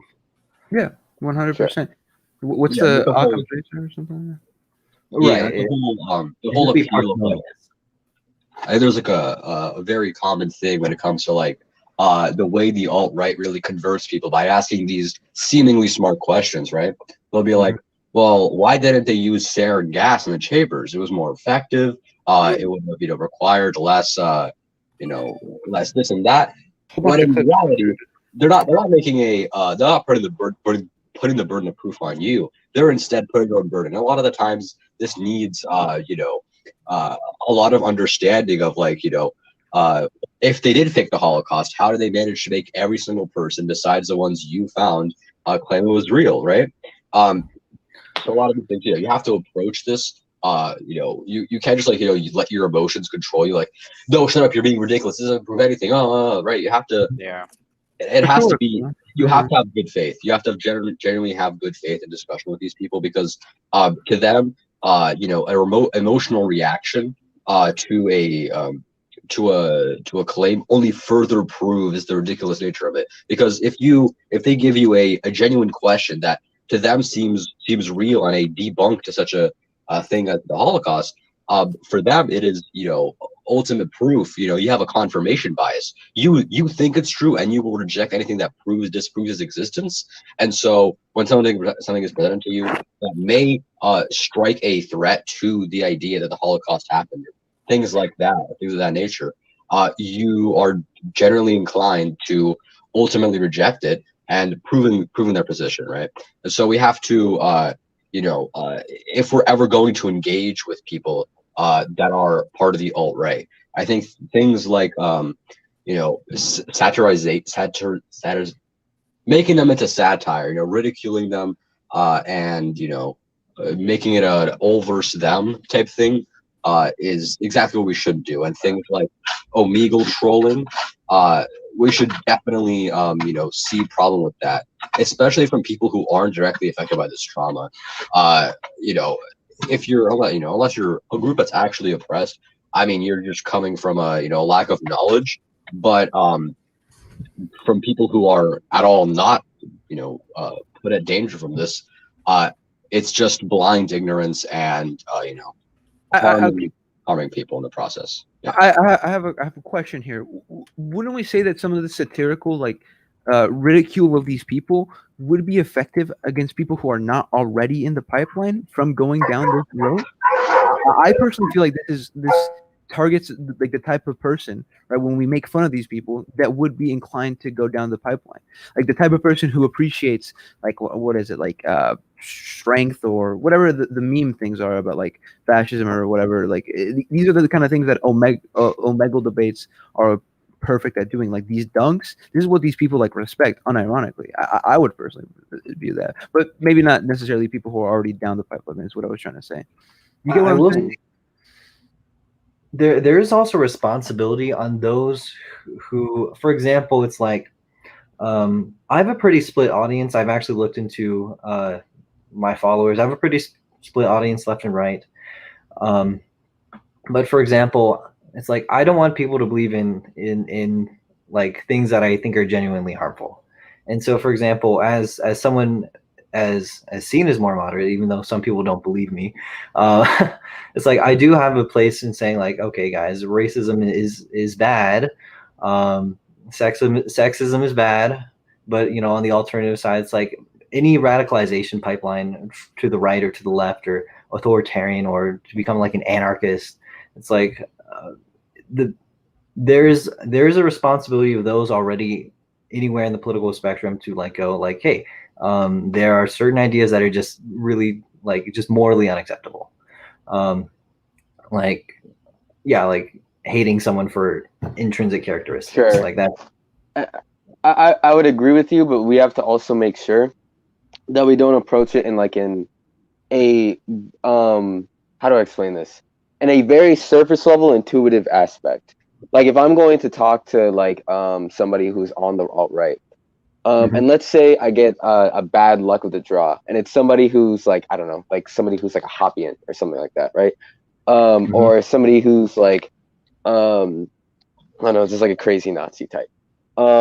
And they themselves feel as if they can ethically justify whatever, right? And then I'm ill prepared for whatever the conversation holds. We have to make sure to remember how we can justify. Of course we can, but we have to make sure to remember, even though this is intuitive and super, super simple, why racism is bad, why it's dumb to be racist. Talking about people on the left, right? I'm talking about people within their own communities. So, right, I have everyone in this group chat is going to have a range of followers from the most extreme on this side to the most extreme on that side to these qualities, those qualities, and it's there is some obligation to be by the way, because I make these once in a while. It's by the way, because I do a lot on psychology, right? So if you're looking at psychology, right, let's say if you observe male or female difference in psychology, right, and okay, that just shows diversity, right? That doesn't mean anything. You can't say that. You can't make any moral claims if females are, I don't know, like this on average, Yeah. because Like too many male things. variability hypothesis and stuff. Right. And it's like, okay, so look, since you're in my community and you're watching this, do not interpret this as X, Y, or Z, because that's not what I'm saying, and that's not what any rational person would say. Just like someone on any part of their spectrum talking to their community, giving information how it should be interpreted. Sure. Yeah, I would agree. Yeah. Like about harmful ideas that are inside of your own community that are common, right? So like for example, Right, like if you start to see like, hey, a lot of my community seems to share this opinion that is, not the best, right? Like this is not the smartest of opinions, or it's not the most correct, or it's harmful or something. You're like, okay, let me take that into consideration, because this genuinely would help people, because as content creators you have this kind of parasocial relationship with a lot of your community where they're like, oh, okay, so this guy knows what he's talking about, so I should listen to what this guy says, and that genuinely does help people not fall into these kind of traps. Yeah, that's pretty much it. I think Benjamin Politics might join in a second. Oh, he will? Oh, I would love to talk to Benjamin. But anyway, one thing that I did want to mention is kind of a question more so. Everyone in here is a determinist to an extent, right? Yeah. Are you psychological? Are you from psychological? I think every human action is from genetic influence and environmental influence. Okay, so predetermined, yeah. Kind of on, and I know we mentioned this earlier in terms of like being friends with people. What about, to some people to an extent where does determinism, can this play into an extent where people, it's not worth trying to befriend them to try to like legitimize their views to an extent, or like, is there a point where with people, is there no going back? And I was going to talk about it's not always a bad thing. Because like, obviously some people may not ever get out of this. How should we approach, who do we distinguish on who we should be friends with and who we shouldn't, while also trying not to legitimize their views? Well, I was really awesome question, but I thought it was going to be a little controversial. It's like, I definitely know some people that are probably genetically predispositioned to have a high disgust factor and a genetically predisposition to be kind of not that smart. And so it's like, if I were going to like look at someone who could be de-radicalized, someone who can, they have to at least be able to like reason some serious political thought, because making these large jumps to like, these people are disgusting, that's a really low IQ take, right? Like this group of people is disgusting, that's obviously a really dumb take. And so as long as they can, realize that, if you know that they could realize that they were thinking fallaciously, then I think that would be the requirement. I think the requirement is, for me, it's really simple. It's like, how much effort do I want to put into it? To me, genuinely, how do I think that this person is worth talking to, right? For example, like, do I think I have the prepared knowledge to actually be able to debunk every single one of like a white nationalist claims? Do I think I can actually do this? Do I have the effort? Do I have like the willpower to go through and do this research to actually try to talk to these people? Like, and some people just, you don't have to, right? It's like, I wouldn't expect like it must be really hard, like, because I'm kind of brown, but like for someone who's like heavily targeted by these communities, like to be like, yeah, you know what, I'm going to talk to these people. I'm going to tell them, hey, stop being racist or whatever, and they're like, and then they call you slurs or whatever. Like, I understand that that's going to be difficult, huh? Yeah. Yeah, I wouldn't expect everybody to be able to do something like that, right? It's basically about like, how much do you think you can actually enact and change, and then how much are you willing to put in the effort to do such, right? I personally believe that I don't think it's anybody's moral obligation to actually change anybody's mind, but if you really do want to do that, I think it's worth, like, if you have the ability to, is what I'm saying. You should try your best, right? Is what I don't know. That's what I believe. And the last bit on that, I'm gonna add on, will take like 2 seconds, is when you're talking to them, don't like ad hominem them as a person. Like, just talk about you can ad hominem their theories or their beliefs, their stuff they believe in. But like, if you're calling a person like, you're a gross person, right? Now that's on them. Now it's become personal, and they have to defend anything they believe, right? Because now it's just become, territorial. right? But if you're going, I think your ideology is very disgusting. I believe that your belief on this is disgusting. Then, that makes it more abstract. That makes it something that they could potentially take better, right? Like if you're calling someone like slimy, don't expect them to, don't expect them to reciprocate well. What do you think specifically for like Drew or Bernard here? I want to ask you guys, what do you think is like the what is it, the obligation of a content creator with their audience? What do you think there is specifically, like, should you be trying to actively fight the alt-right? That would be my question. Do you think that this is something that's like worth doing? Do you know what I'm saying? Yeah, for sure. I think firstly that depending on your content, absolutely. Like if you're one of the if you're somebody, there's always some form of controversy to some degree on TikTok, for example, with like the boys type of person, right? Who gets some sure. And like what I would generally say is like with this type of person, you should probably only because of the fact that like even if I were to give you like the ability to say super edgy jokes, even though I like you could find critiques about certain types of humor, but like even if I were to give you that, you have people in your audience who definitely find it funny because they think it's true, right? To some degree. So and then past this for somebody like myself or anyone else on this panel, I think the fight with the alt-right comes to different, like it comes up in certain forms. So like I think it's our job to make sure that like how AJ kind of mentioned earlier, to make sure to mention like how things are supposed to be interpreted when we say them.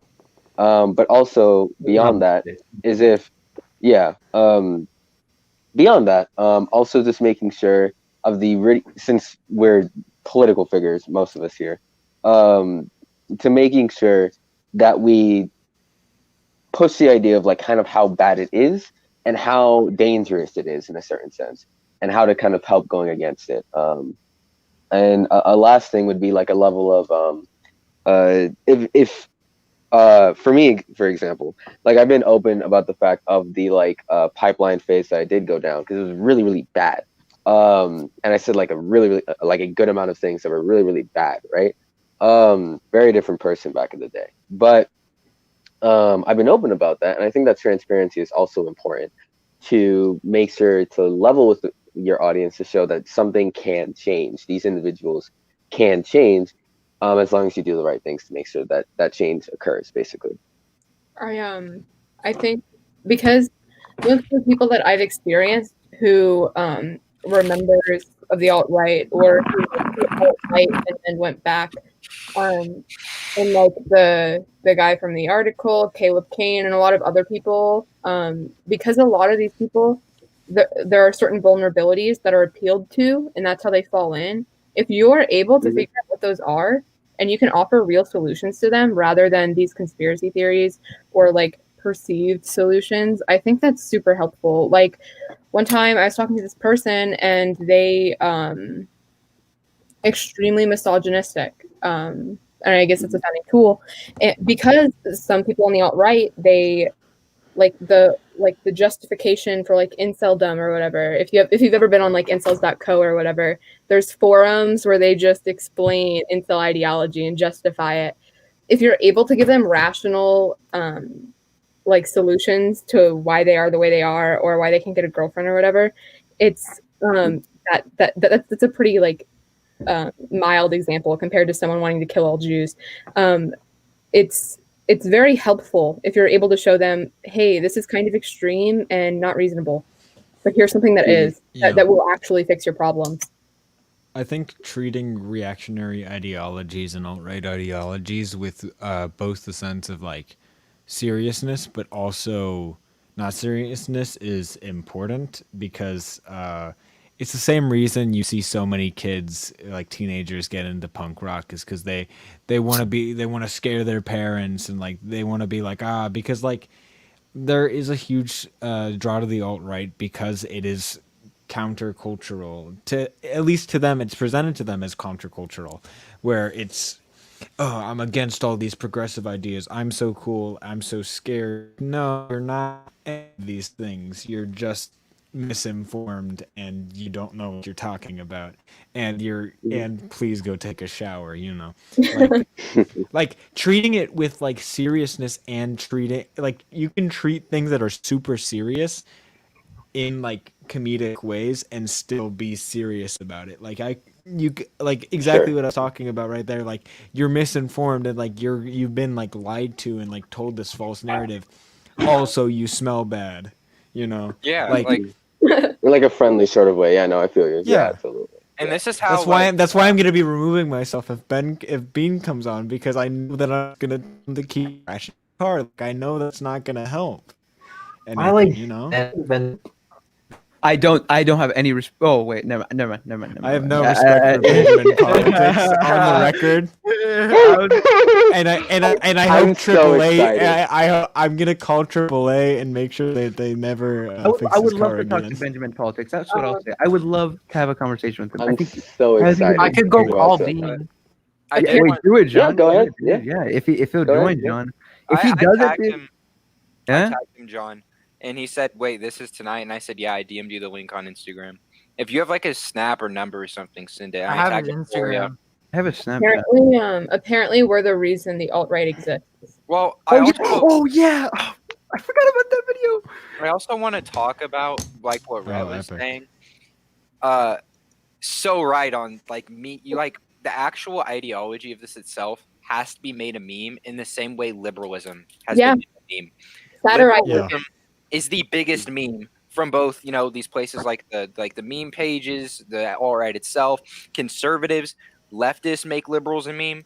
American social liberalism is quite possibly one of the biggest political meme on the internet. Why is the alt-right not as big as of a meme? Well, Why what does do you mean, like taking it seriously or not?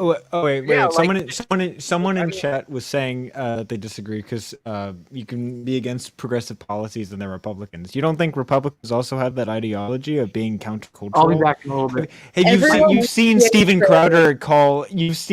Crowder, who I would say pretty is like representative of the general Republican population, like say that like being a conservative is the new punk rock. Like that's so stupid to me. Everybody and so wants antithetical. But like, I mean, Benjamin. What is his name? Ben Shapiro has been called the cool kids philosopher, right? Like these are terms that they use quite frequently to describe themselves. That is It's not- hilarious. Yeah.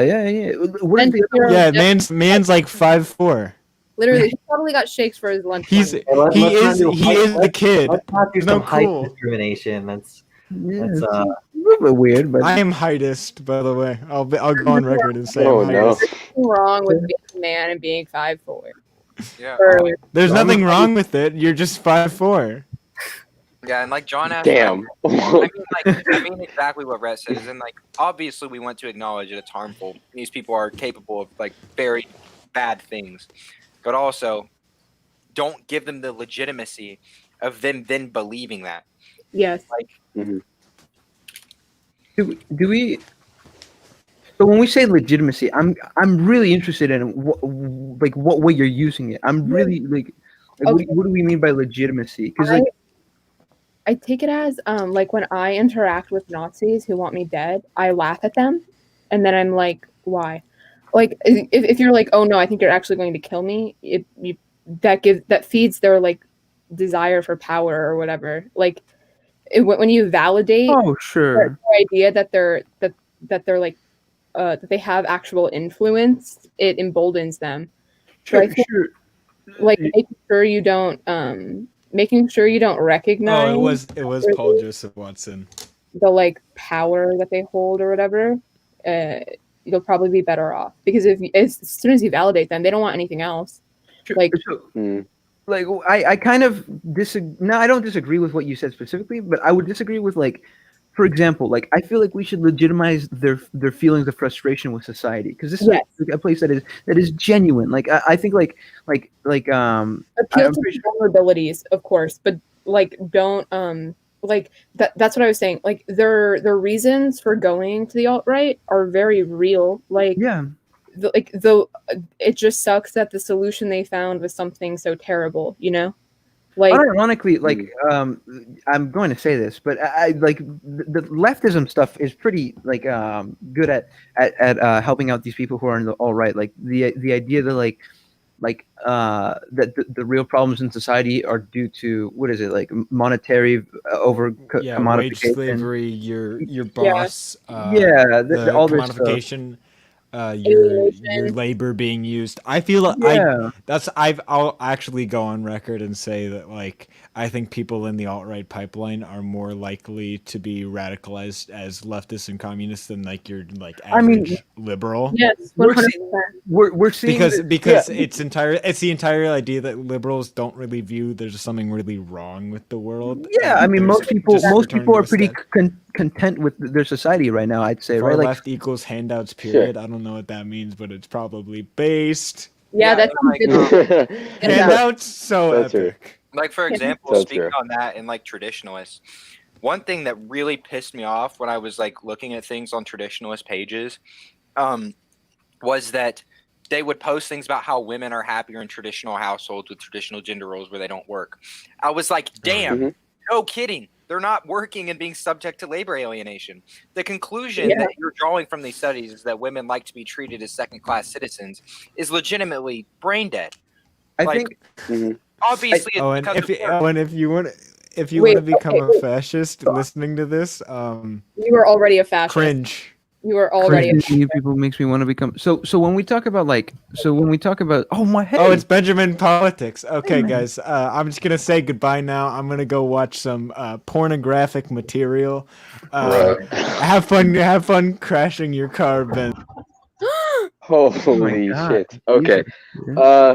Anyways, wow. All right, what an intro. Hello, Bean. I'm not going to be here for that long, by the way. Sure. What's your takes on the alt-right, my friend? What's your takes? Pipeline. The alt-right My takes on the alt-right. Alt-right pipeline. Alt-right pipeline, I mean. Takes on the alt-right. Yeah, alt-right pipeline, my bad. Well, what I said before was that I think the thing that causes the most people to go to the alt-right, like from conservatives or even some leftists, is certain. I don't know if I'll just use the word degenerate. Certain degenerate behavior in society that's encouraged by a lot of people on the left. You know, like I would say things like abortions, and I don't want to like generalize people on the left. By the way, I'm not saying like people like all support all these things, but there's a lot of different things in society like going on right now, like the sexualization of children, and I just think there's a lot of things like that encourages people to become more authoritarian because they just look and see these things. Ben, as far as I don't mean to like okay. I just wanted to push you on that like a little bit. So like to understand your general stance, the thing that is pushing a lot of people into like a lot of these alt-right circles is the social policies that are pushing people to be more authoritarian, that are generally come from the left, that cause people to become more alt-right. Is that your general stance? Yeah. I'm curious then, because like you'll see from a lot of these same people that a good portion of them tend to hold a lot of traditionalist values, right? Like maybe somebody like a Lauren Southern type. I referenced her earlier, but I'll reference her again here. You'll see a lot of people specifically value a lot of traditional things, and then like an extreme form of conservatism, right? Right. And in this sort of sense, I don't necessarily see this being, something similar or something inspired from a lot of left-leaning values, because they tend to detest a lot of left-leaning values. In fact, they would generally call them a form of degeneracy most of the time, right? So like, I'm curious on how you generally hold that stance. Hold on. Can we not use the term degeneracy? Can we pick a different one, because it's kind of dog whistly? Yeah, that's. Sure, I didn't want to use fine. it, but it's like didn't know what other term to use. I mean, like generally, progressive would probably be the word. But I don't know. Because I don't want to say like sexualizing children is progressive. It's not. I think it's okay.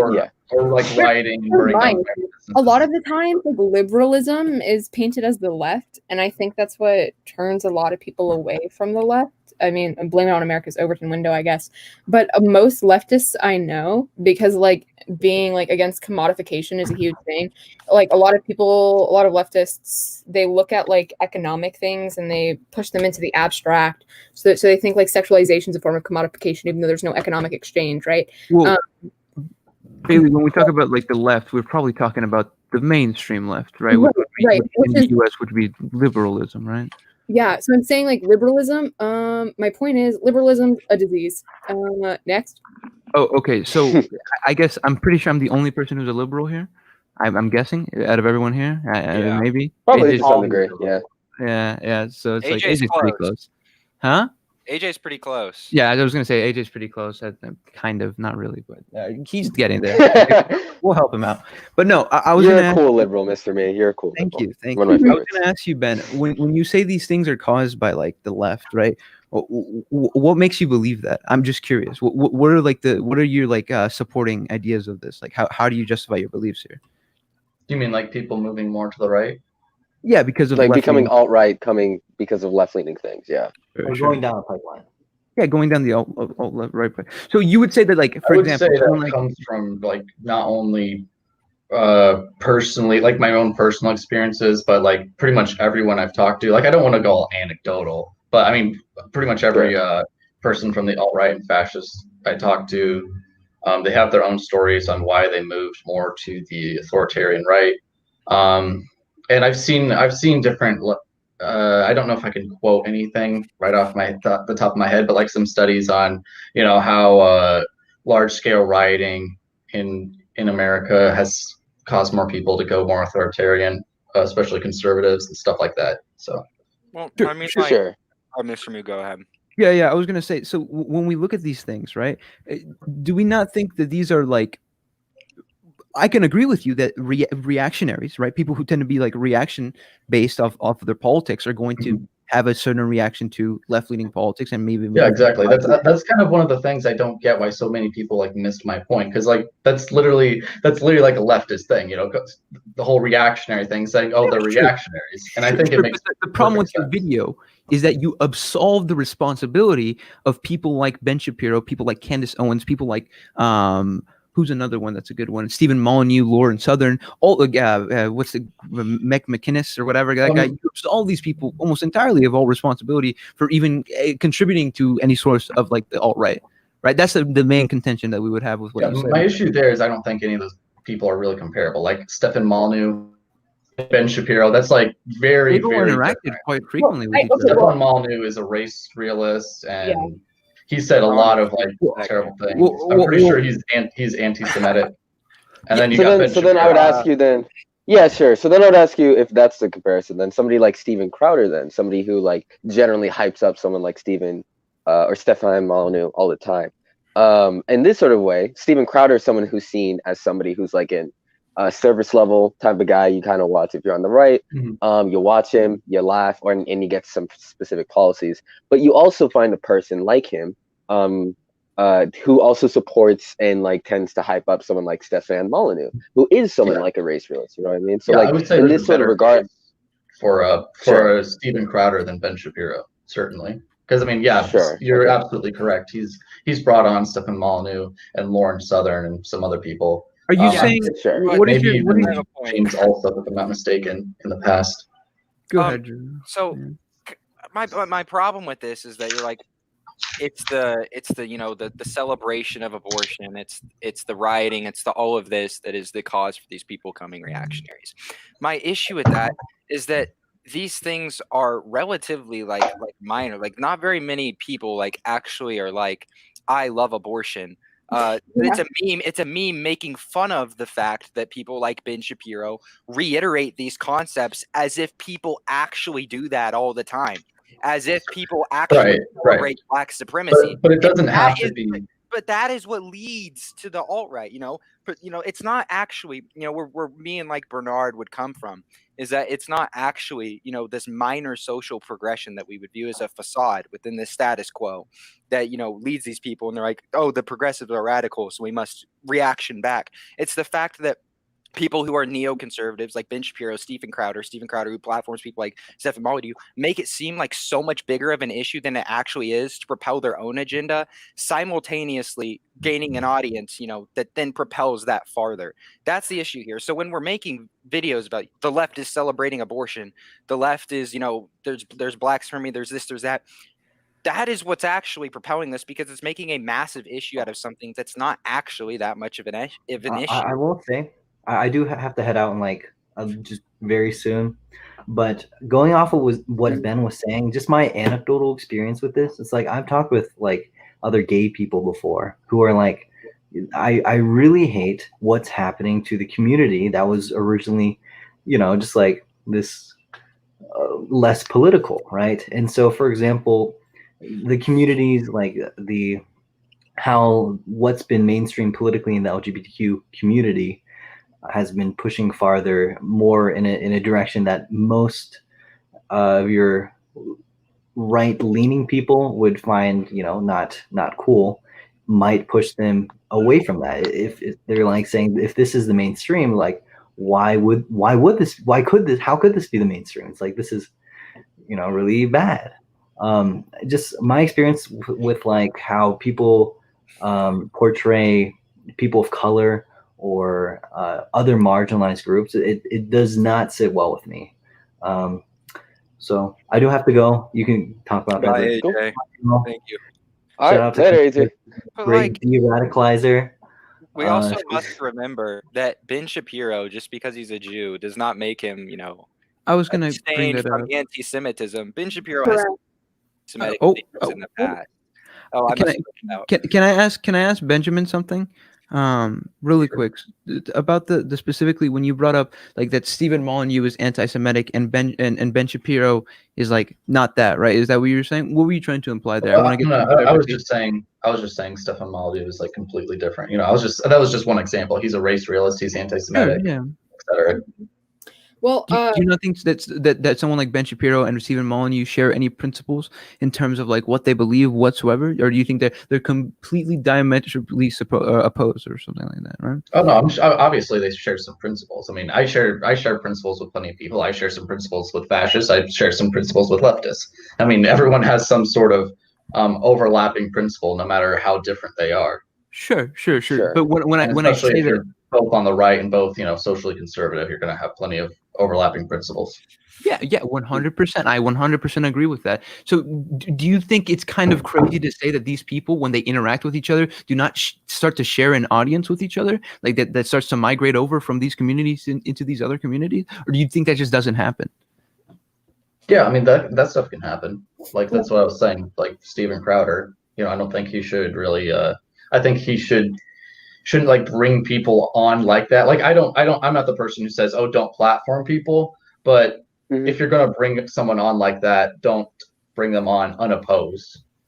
Yeah. Sure. Yeah. Yeah, like 100%. not hyping them up in some degree. Yeah. I think absolutely. Bailey had something to say. I mean, Ben Shapiro, maybe not now because Milo Yiannopoulos isn't as popular anymore. But him and Milo Yiannopoulos were like a duo for a while. And Milo Yiannopoulos, one of the people who did his media. I mean, well, first of all, they both worked for Breitbart, which is a crazy media company. But one of the people that worked for Milo Yiannopoulos is an eco-fascist. And so there's a clear. So while Ben Shapiro may not be like, he's still reminiscent of the whole like Stephen Crowder to Stephen Molyneux pipeline, just in a different strain, I guess. And maybe not as like crazy because Yiannopoulos is gay, and that's not a lot of people's whole thing. But I mean, Ben Shapiro is not like people. I mean, I don't think Ben Shapiro is alt-right, but he's definitely a part of the pipeline, even though he's Jewish or whatever. Like his anti-Arab sentiment is definitely what brings in a lot of people, because in the US, especially in post 9/11 society, anti-Arab sentiment is huge. And so the fact that Ben Shapiro is very openly anti-Arab, it's appealing for a lot of people. Yes, and even in real life in Europe, the rise of fascism in Austria, France, and Norway and Sweden is all because of anti-Arab sentiment. Yes. And so they're, and then like oh, sorry. No, you can continue. I was just gonna Let's ask see if I can get Zane on here. Okay, sure, that'd be cool too. I was gonna ask you, Ben, do you think so do you think that any of like the pipeline stuff that we're talking about has any real world effects that are harmful at all whatsoever? Personally, I think this YouTube pipeline doesn't have quite the impact people think it does. Oh, sure, okay. So you don't think it results in any real world violence whatsoever? Or not whatsoever, but like majorly, like any direct links. I mean, I haven't seen anything personally. I mean, if you're saying that, maybe you have something you wanted to tell me about. Oh, sure, yeah. I'm totally for hearing that. For example, the Christchurch shooter wrote in his manifesto that one of the main reasons that he became radicalized was because of somebody called Candace Owens. I don't know if you're familiar with her. Yeah. So these people, right? The Christchurch shooter, not some small guy, but somebody who did a very massive kind of event, as well repeated something like subscribe to PewDiePie as they were committing this event. Do you think that this person was not at all influenced by these YouTube communities? Or do you see how this would be related in any way? I haven't looked into that a whole lot. Well, I'm actually looking at our article right now. Okay, I have a question. That's just something I would have. Because what I heard about the Christchurch shooter was he put a lot of stuff in there that was just like, based off of internet memes, ones that are infamously used by the alt-right. So like a white supremacist getting out and saying, "Oh, Candace Owens influenced me above everyone." I that could just be a troll thing. Like I wouldn't say that's absolute proof that Candace Owens creates Nazis. I think. Sure. If I think. No, you can go. You can go. Yeah. Yeah, you can go. If you don't think YouTube is entirely responsible, do you think introductions to the communities by YouTube plays a role? Because definitely, without a doubt, these people are probably already on like Reddit or 4chan or whatever. But once they get introduced to these things, like I don't think people just don't walk down the street and join like the Atomwaffen division, like one of the key parts of the alt-right is their utilization of the internet. That's what makes them like stand out, is how they like utilize the internet. So I think it's weird to be like, oh, it's not that important. Yeah, I mean, there's various ways they do things. Because obviously there's tons of different social media sites. One of the main things they do is just going in comments and talking to people. Like they'll just go into comments and talk to people. I can't tell you how many times someone's done it to me. They see a young white male who's probably conservative, and on some sort of post, maybe it's about Muslims, maybe it has something to do with Jews, whatever, and they'll drop some facts, some crazy facts that no one ever knew, and hey, check this out, and then people might click on some link, go somewhere, look up this statistic, because obviously they'll quote like actual studies, but it's a matter of like, was this a good study or not? Like, okay, this study says 33% of gay people or 33% of pedophiles are gay, right? Isn't there like a study on that? But it just wasn't a well done study. But if someone Googles that and it comes up and they see it, they're like, oh, this is legit, right? And other things like whether it's Jews in places of power or just whatever, there's lots of different things. They'll drop like everything they're going to use is going to be based on like at least a tiny bit of fact, just so that people get hooked on it. Yeah. Sure. Yeah. Yeah, I think I would probably agree. It seems to be the case that like one thing that the alt-right loves to do is to take something that seems they take maybe a stat out of context or something like that. That might be the case, but they use that, like I think we brought up the 1350 meme like earlier, and like brought that up as not like specifically in the context of like an alt-righter being like, well, I'm just saying, if you don't really think black people are bad, I mean, look at this little thing. You know what I mean? Something along those lines, right? So, when we see, so I would agree. Yeah, using a general little tiny bit of a fact to then justify some bigoted belief to of racism or something like that. Yeah. Sure. I think a lot of times what we see happening is like these alt-right people tend to address a problem. Like they tend to identify a problem pretty well, like whatever, like a problem in society that they're being ostracized for or something like that. But they don't really have very good solutions. Does that make sense? Like Mhm. Yeah, Yeah. I mean, No, absolutely. obviously pedophilia is a problem. Obviously, if you had, if you have, corrupt people in power in different places, that's a problem. There's plenty of problems that they point out, but it's a matter of, first of all, how serious is this problem? widespread. How accurate is their information they have? How widespread is that problem? And then what's the solution to the problem? Like what Drew was saying, I agreed with what he was saying. It's not like this is a ton of people saying these things and believing these things, but it's just that it doesn't have to be a majority of people. It just has to be the loudest voice, which that's what happens a lot. You've got a lot of stupid people in media who just do the dumbest things, like the dumbest articles. Like you got so many people out here just attacking people for being white, attacking whiteness, and that's another thing that's a big radicalizer, because you got these young conservatives, and maybe they're not racist, maybe they're kind of low key racist, but they don't really care about race a whole lot, and then suddenly they see all this stuff of people just being against. Just attacking white people. And it's just like, wait, why am I being attacked for my race? It's not like they're black. They don't know. A lot of black people, they go their whole lives dealing with this. They've had their parents talk about it and stuff like that. I see what people do to just any black person when they go on Omegle. Like I know black people deal with a lot of racism and other races too. And white people aren't used to that stuff. So when you get into that, that's another thing that's really radicalizing, in my opinion. Sure. Yeah. To an extent, yeah. I think to an extent I would agree with you. Like I think we mentioned earlier, like Venio was saying something along the lines of like when we're talking to a lot of alt-right people and trying to de-radicalize them and making sure not to attack a specific like trait about them, because usually that's going to be the thing to radicalize them further and then not listen to you. Coming to them now, of course, like coming to them in a way that like people don't necessarily I think we have to make sure to remember, and I think we probably all agree on this, is like we don't have to force people to always act in a nice way to alt-righters, because it's true, like we were also saying earlier, it's really, really hard for somebody who is a part of any sort of marginalized group whatsoever to just sometimes take somebody telling them like, I literally want you to die because of this trait. And then that person to have to then respond going like, yeah, no, but like, let's actually break down your points in a super nice way. Now, like, it would, I think one thing when we're trying to like de-radicalize people, we have to try our best to do that.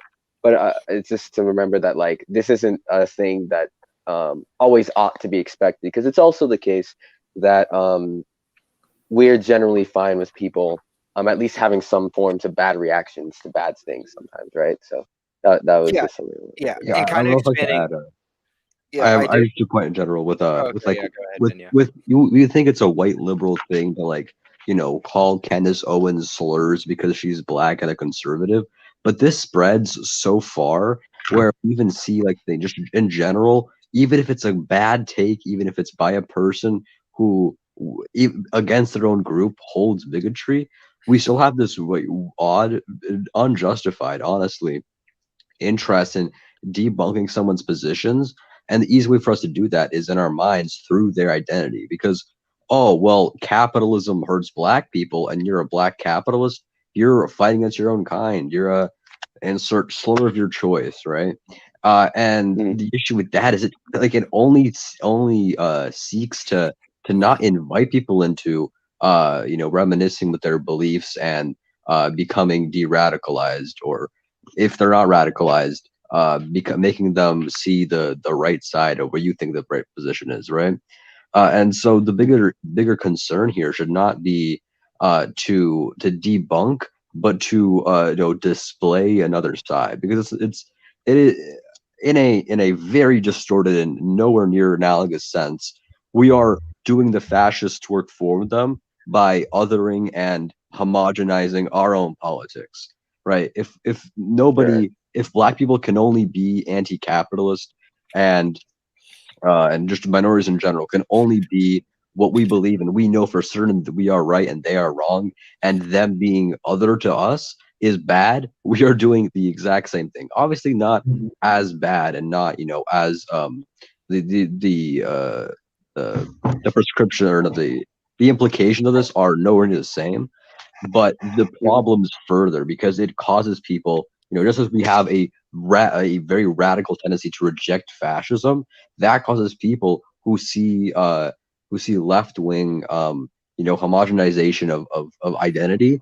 It only furthers them to other anti-fascism and resort to fascism, because that's where they're truly able to represent themselves with their masculinity, with their their country's their nationality, their ethnicity's oppression, and be able to actually express themselves. Because at the root of it, every ideology has core values, just in a different way to express them.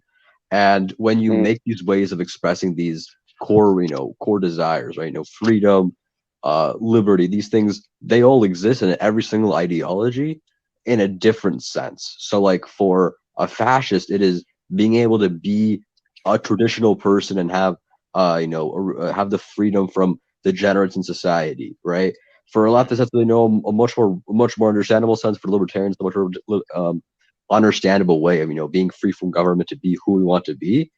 But at the core, we all have the same values, and when you cause your values to be rejectable by making someone have to conform to ideology based on identity, we only further their interpretation of what it is to be free.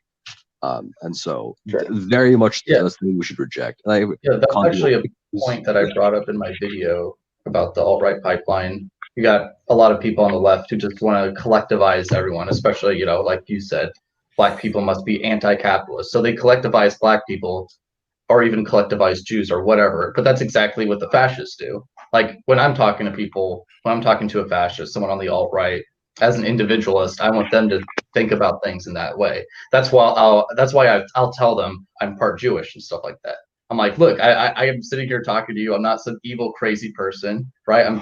I can sit here and be nice to you. We can talk about things we have in common. We can talk about disagreements. But I want you to think of me as an individual. I'm not part of some big collectivized conspiracy of everyone who has any Jewish blood. And like when these people are like, oh, all these Black people must think like this. If you're not, if you don't think like this, if you're conservative or whatever, then there's something off about you, and I have to call you some racial slur or whatever. I think this is very accurate for sure. Yeah, I don't like we also have to be very careful to not use the term like, which I consider myself an individualist. Like morally, I'm an individualist. However, when I see people like when Alex is like collectivism is what fuels slavery. When I see people like Austin said the exact same thing. When I saw, like being you just use collectivism as a tool for that's not collectivism. He's not here. He left a bit ago. Collectivism is very much distinct from what Vinya was talking about and perpetuating homogeny and keeping things homogeny. Those are very two different things that we cannot conflate. Is collectivism and homogeny, because those are so ridiculously different. Fascism, it's true, it is, it's very much based off of the, like that I said before, a heterogeneous movement that is then homogenized, and it's very homogenous interest. And when people homogenize things like white liberals or white leftists in terms of like Black people, that's not what collectivism is. And perpetuating that as collectivism can like kind of play into inaccuracies that might propel this in a wrong way. So like, we can't be like collectivism is what caused slavery, because that's not a tenet of collectivism at all. Like nor fascism. Like collectivism and fascism are not anywhere near. I would propose the term populism. Actually, I think populism is a very good broad strokes term for this types of toxic ideology that constantly makes the other out of other people. Right? We constantly say this is the other. This is not like we're the good guys. You're the bad guys. This kind of ideology that people usually fall into is what causes these alt-right types of people to grow up and become like radicalized 100%.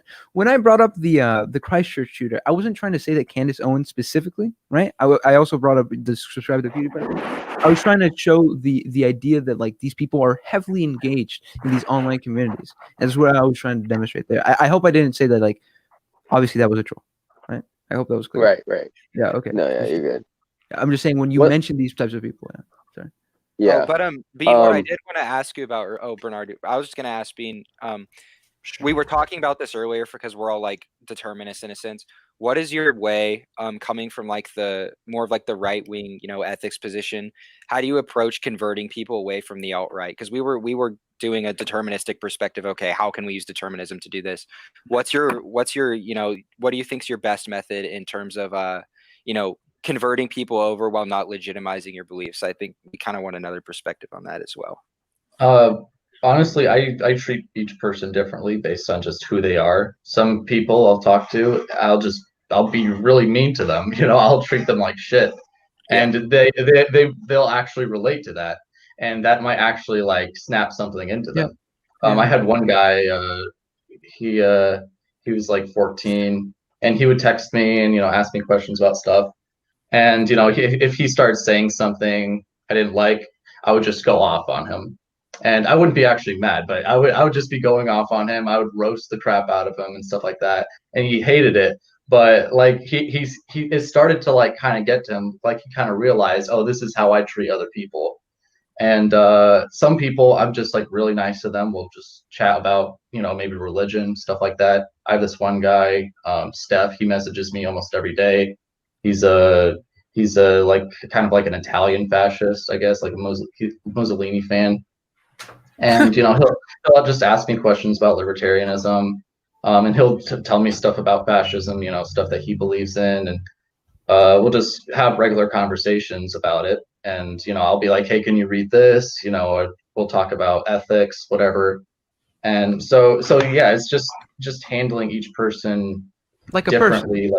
like a person, Yeah, like some people you need to be more aggressive with. Some people you can just be more relaxed, like this, like one guy is like a Nazi. The other guy is just like someone who wants a more authoritarian government to handle like certain things. He's not like a super racist. So every different fascist, every different alt-right person is going to be different in some way. Yeah. Sure. That's a I defensible think that's position. I'd agree with that. Yeah. But Bernard, I on what want you were to saying let Panini earlier, speak because Panini hasn't been here. Oh yeah. I kind of just wanted to address a couple of things because there's been some drama between me and AJ regarding the alt-right pipeline and the validity of it, or whatever. And he isn't here to defend his portion of the argument, I guess. So it would be kind of bad faith for me to address. We could do this if we are debating tomorrow. You can talk about it tomorrow, but you can address it here. Well, tomorrow is about, of course, IQ. That's the that's the debate tomorrow. Go ahead. But the main thing is that I think there's two separate questions that are kind of being conflated. The first of which is, does the alt-right pipeline exist? And the second of which is YouTube the primary producer of the alt-right pipeline, right? So the first question is there significant user migration from, say, skeptic communities to alt-right communities? Is there like sharing of comments? Do people who were once in skeptic communities begin to start commenting onto alt-right communities? Do people who watch skeptic videos start to watch alt-right videos? Do certain alt-right forums populated by people who were once skeptics? According to the study auditing radicalization pipelines on YouTube or on the internet, basically they map it out and they actually find that there's a huge amount of user migration between, say, skeptic communities. This would be like Andy Worski, Sargon of Akkad, to things like alt-right communities, which would be like Stefan Molyneux, that kind of stuff, and then all the way to alt-right, which would be like the alternative hypothesis or James Allsup. That user migration is present. Now, the second question is YouTube the primary producer of this? Is the YouTube algorithm what is causing this pipeline? Now, that is a separate question. That's something that has yet to be answered. The study that that AJ and I were arguing about doesn't prove either side. But I believe that the first question is the one that is a lot more important because while it is important to figure out exactly what's causing the pipeline, we first kind of have to agree that it even exists in the first place. Sure. Yeah, I think everyone agrees with that. Ben, do you agree with that? Yeah, I think I just want to add one thing. There's obviously a rejection of anecdotes I think is unjustified, because as for an anecdote to happen, it's obviously gotta be when it's something like the algorithm. It is not an isolated incident. So I think we have a total rejection when there should be skepticism on anecdotes, because a lot of time it could be alternative factors and not say the YouTube algorithm that causes this anecdote to happen. But we can't simply reject something on the basis of it being an anecdote, because it is very 100%. important. Because a lot of the time these people may simply view and never comment, may simply keep it personal, things like that. And so we can't just be totally absolute on like if something is valid or not. We have to approach it on a more individual case by case. Yes, and that's also very important because we completely agree. Yeah, we have to remember that all a study is, in the broad sense, is just a collectivized group of anecdotes. That's what the majority of these studies concerning this is a bunch of anecdotes. So disregarding people's anecdotes specifically to something that is very I mean, obviously not yours on the algorithm, right? That's not what I'm talking about. Sure. I'm talking about studies that are like on individual shit. This is like I understand. Okay, yeah, like Caleb Kane stuff. Yeah, okay. Yeah. So yes, anecdotes specific to the alt-right and stuff should not be disregarded for that reason, and for the reason that how the hell do you measure something fringe like the alt-right within a study? Like when people come out and they're like, well, actually, this percent of people are this within the alt-right, this percent of people that. What the hell constitutes the alt-right? Because we all have different definitions. Like, are these algorithms picking up things like for example, like Hoppians? There's two distinctions. You have ethical Hoppians, which like that engage in argumentation and ethics that aren't social Hoppians. Definitely not the alt-right. But if you have someone who is a social Hoppian and an ethical Hoppian, to which they would want a homogenous community that expels everything that isn't, white and straight and Christian, very much the alt-right. How the hell do you measure these things and trust it? So I mean, this is a specific area where we really have to just give people the benefit of the doubt and 100%. A lot of anecdotes. Yeah, like political ideologies anyways are like really hard to quantify. Like there's such a spectrum that it's like really hard to draw an exact line where one ideology begins and where one ideology ends. So quantifying that in a study is almost going to be impossible with the insane amount of data that you have to draw from. So it's really hard to kind of analyze, okay, who's exactly alt-right? Are people actually moving into alt-right territory? And I know that like even the study that I provided on the algorithm, there is still some disagreement on the creators that they put in the alt-right. Like some conservatives are like, dude, that guy's not alt-right, and some leftists are like, of course he is. He dog whistles, stuff like that. It's just this back and forth. It's impossible to kind of like get a good vision of exactly what the alt-right is, exactly how it operates, and exactly how people gravitate toward that kind of content and political views. I guess the better term would probably be like people who are more likely to commit violence, because I think that's the real concern, that these guys are going to cause such harmful effects that they're going to like what was that thing, Charlottesville, right? That's like the alt-right right there. Everyone who showed up there, 100%, yeah, I'd say so, right? I feel pretty confident about that. I'm pretty sure that's true. I don't know. For example, like we can talk about something like the Capitol riots. Do you guys think like any of the alt-right pipeline contributed to this kind of ideology with the Capitol riots, or do we think this is more of a mainstream conservative idea? That's actually really good. I think it depends. Yeah, I think it depends on how you define that alt-right, because I think you could probably find a good portion of people there who definitely believed a lot of the conspiracy theory type things you were mentioning earlier. Like you had the dude who like believed heavily into QAnon and stuff like that, which probably has some anti-Semitic ties into it. Yeah, and like 100%. Yeah, exactly. So like I would say like exactly. But like I think maybe one thing you could say is maybe a good portion of them maybe have views that would be considered alt-right, but maybe don't know that, right? Because you can have a lot of people who think of their views as totally fine, and like I'm not actually right, which might not actually be the case. They might be, but I think that's another thing to consider as well. Yeah, 100%. We have to make the distinguishment from when I was talking about people that perpetuate paranoia versus those who are caught up in it, right? There's two people up here. There's the people that showed up to the Capitol riots that are being caught up in the paranoia that's being presented to them, and then there's the arbiters who are the ones that take advantage of those people in the current thing, and there's the ones who are arbiters. They're 100%. Drew, actually, the real enemy to be made here is the arbiters of it. To which then the people who are more so caught up in the paranoia are the ones that were a little bit more approachable, unless like you've been personally harmed by them or whatnot, and those are the ones we can tend to win back. I was actually thinking about it right now. I was just thinking towards this conversation. The real focus should be on these people who are like radicalizing these people, these individuals, right? Because we talk about like how I can convince somebody on an individual level, but like it doesn't matter how many individuals I can convince if someone like Nick Fuentes is on stream talking to 1,000 people, radicalizing like 100 kids or something like that. You know what I'm trying to get at here? Sure. Like, these are probably the real targets of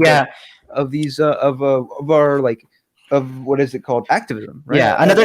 Another huge problem in like trying to figure out exactly who's alt-right and who isn't is that unfortunately a lot of people on the alt-right or who like kind of tease with the alt-right dog whistle so much, like, and a lot of these people have so much plausible deniability when it comes to their beliefs that it's literally impossible to detect what they're actually saying or what they're dog whistling for. So it's just like it's so difficult to try to parse out exactly who's it, exactly what to do, exactly how to kind of like curb the radicalization that goes on the I don't internet. think Nick Fuentes has ever said that he hates black people. I don't think Nick Fuentes has ever said that, right? I don't. Well, I think he's explicitly. Yeah, he just dog whistles about saying that like what is that, the fucking the parsimony or something. Yeah, I don't know. It's he says a bunch of stuff. Oh, like we can talk the about Constitution the or whatever. Yeah. Like there's so many things where he's like, it's obvious that he's a racist. Yeah. But Nick Fuentes 100% is a racist. But has Nick Fuentes? But he's Latino, dude. He can't be racist. Exactly. He's an Afro-Latino. Yeah. Jesus Christ. So I gotta get going soon, but before I go, I'll say a few more things. So one thing I would say that certainly doesn't help is when people call people like me a fascist. So, like if people are calling people like me a fascist, then, if someone's saying, oh, don't go to this person, they're a fascist, and they're an actual fascist, then people don't believe them. Generally a conservative wants to avoid going to fascist. But if they're like, oh, well. Sure. Yeah. Can I interject real quick? So like people like ZC55, right? Someone who admits doesn't like ethnic diversity, nationalist. Do you think? Yeah, like that's. But that's I would agree. I would agree with Ben here, like saying that like sometimes the term fascist is overused. I think I actually do think that there are like people who don't understand the libertarian position but are just closeted fascists. Yeah, exactly. Like there's certain people who actually like are like I would say ZC 55 like is really close to just being a fascist. Like he has very racist views in my opinion. Bean, I can understand. I'm not even accusing you because I know you understand the libertarian position. There are a lot of people that mask their opinions with the libertarian idea. You remember that 100%. Trend when gay marriage was like legalized? Everyone was suddenly a libertarian. Like I understand. Like I think there's a lot of closeted fascists that are that use like Hoppians that don't understand hop that are I think that you could classify them as I guess as harmful. Fascistic at the least fascistic, if not fascist, at least fascistic. Listen, honestly, if someone is literally saying what like ZC has said, which is what was it? What was the exact? He said he doesn't support ethnic diversity, and he said that's the one. The one with under Austin's video where he said case closed. Really good. Oh yeah. Like he was like, do you honestly think that ethnic diversity is a good thing? Yeah. I should interject there because Zach didn't make those comments. That was actually that was either Bilva or Generic Trash that made that. Oh, really? Which is still a different meme. Generic. To be fair, because Zach has said very similar things along those lines. It's where like I do think it's ridiculous to put Ben and Zach within the same category. Yeah, I would agree. Yeah, I would agree. Zach would not be able to justify what his own concept of freedom is, like the virtue of freedom we were talking about that we relate to our politics either. He doesn't understand the libertarian concept of freedom versus the left-wing concept of freedom. His concept of freedom is the authoritarian right concept that is used in terms of the best way to be free is to be one like yourself and be abstained from what we would call degeneracy or whatnot. That's his concept of freedom. It's not non-intervention like a lot of libertarians believe. It's not non-domination as a lot of leftists believe. His own concept of what he believes is off right. Yeah, I would say that like when we look at these people, it's important to understand that it's if they don't understand what they're saying, they are like fascists pretty much, right? I would say a lot of times these people want to act as if there's something that they're not. Yeah. I'm going to say this, but never mind. No. But it's a lot of times they're pressured into these positions is what I'm trying to say. Great, like, really amazing. Sorry, my bad. My bad, John. Go ahead. Yeah, what I'm just trying to say is it goes back to the discussion on the pipeline, right? Yeah. You know, dog whistles, the pipeline. I don't necessarily believe there's a lot of. I think that people who are ill-informed, like there are a lot of leftists. We call them radlibs, right? That are ill-informed that adopt leftism as like a trend, right? Yeah. You can say that a lot of libertarians who are closeted conservatives adopt the libertarian position or ANCAP because it's the trend. I don't believe these people understand the position. And as Bernard was saying, you could classify these people as fascistic, and we can also see they could possibly lean people towards this pipeline. And I think that's a possible danger. Yeah. Another, like, one great example of like people LARPing as a libertarian, but actually being like some kind of authoritarian rightist fascist type is like Stefan Molyneux. Perfect example. The entirety of his like first part of his content was just LARPing as some kind of like Ayn Rand objectivist. However you feel about objectivism and whether it actually is libertarianism, whatever. But he pretended to be like some kind of right-wing libertarian. But then like afterwards he started getting into like, oh yeah, the blacks have lower IQ, the blacks are gonna ruin society, that kind of shit, right? And it was just like he was just integrating this kind of racist, homophobic, disgusting content into the libertarian identity he'd woven himself, right? And I think that's a real danger. By the way, I have to go. I'm running a stream in 5 minutes, but yeah, talk to you guys later. This was a great discussion. All right, yeah, absolutely. Later, Bill. Are you Benjamin? Want to say before you have to leave? Oh yeah. So I would say like I can see that there are some pipelines where people like kind of just find themselves over with more alt-right people, through algorithms or whatever. Maybe they're searching for certain videos and they see someone else, maybe someone else shared this person's content. So when I was younger and I was first getting into politics, because of the election, the 2016 election, I first started watching people like Hunter Avallone, and then I got into like Steven Crowder, and I was just finding more and more people. Eventually there was like Sinatra Speaks, No Bullshit, a little bit of Lauren Southern, I guess. And then I found James Alsop, and I was watching a lot of James Alsop videos. But it was like very innocent, there's never anything like really that off about it. He's talking about this feminist who did whatever, blah blah blah blah blah, just the basic stuff. And then one day I'm watching him, and then he starts going off on a rant like, oh, white people will be the minorities, this is bad, this is why we need to stop the other races from coming into the country. And at that point I'm just like, wait, what? This isn't what I came here for. Like this makes me really uncomfortable listening to. And I never watched him again.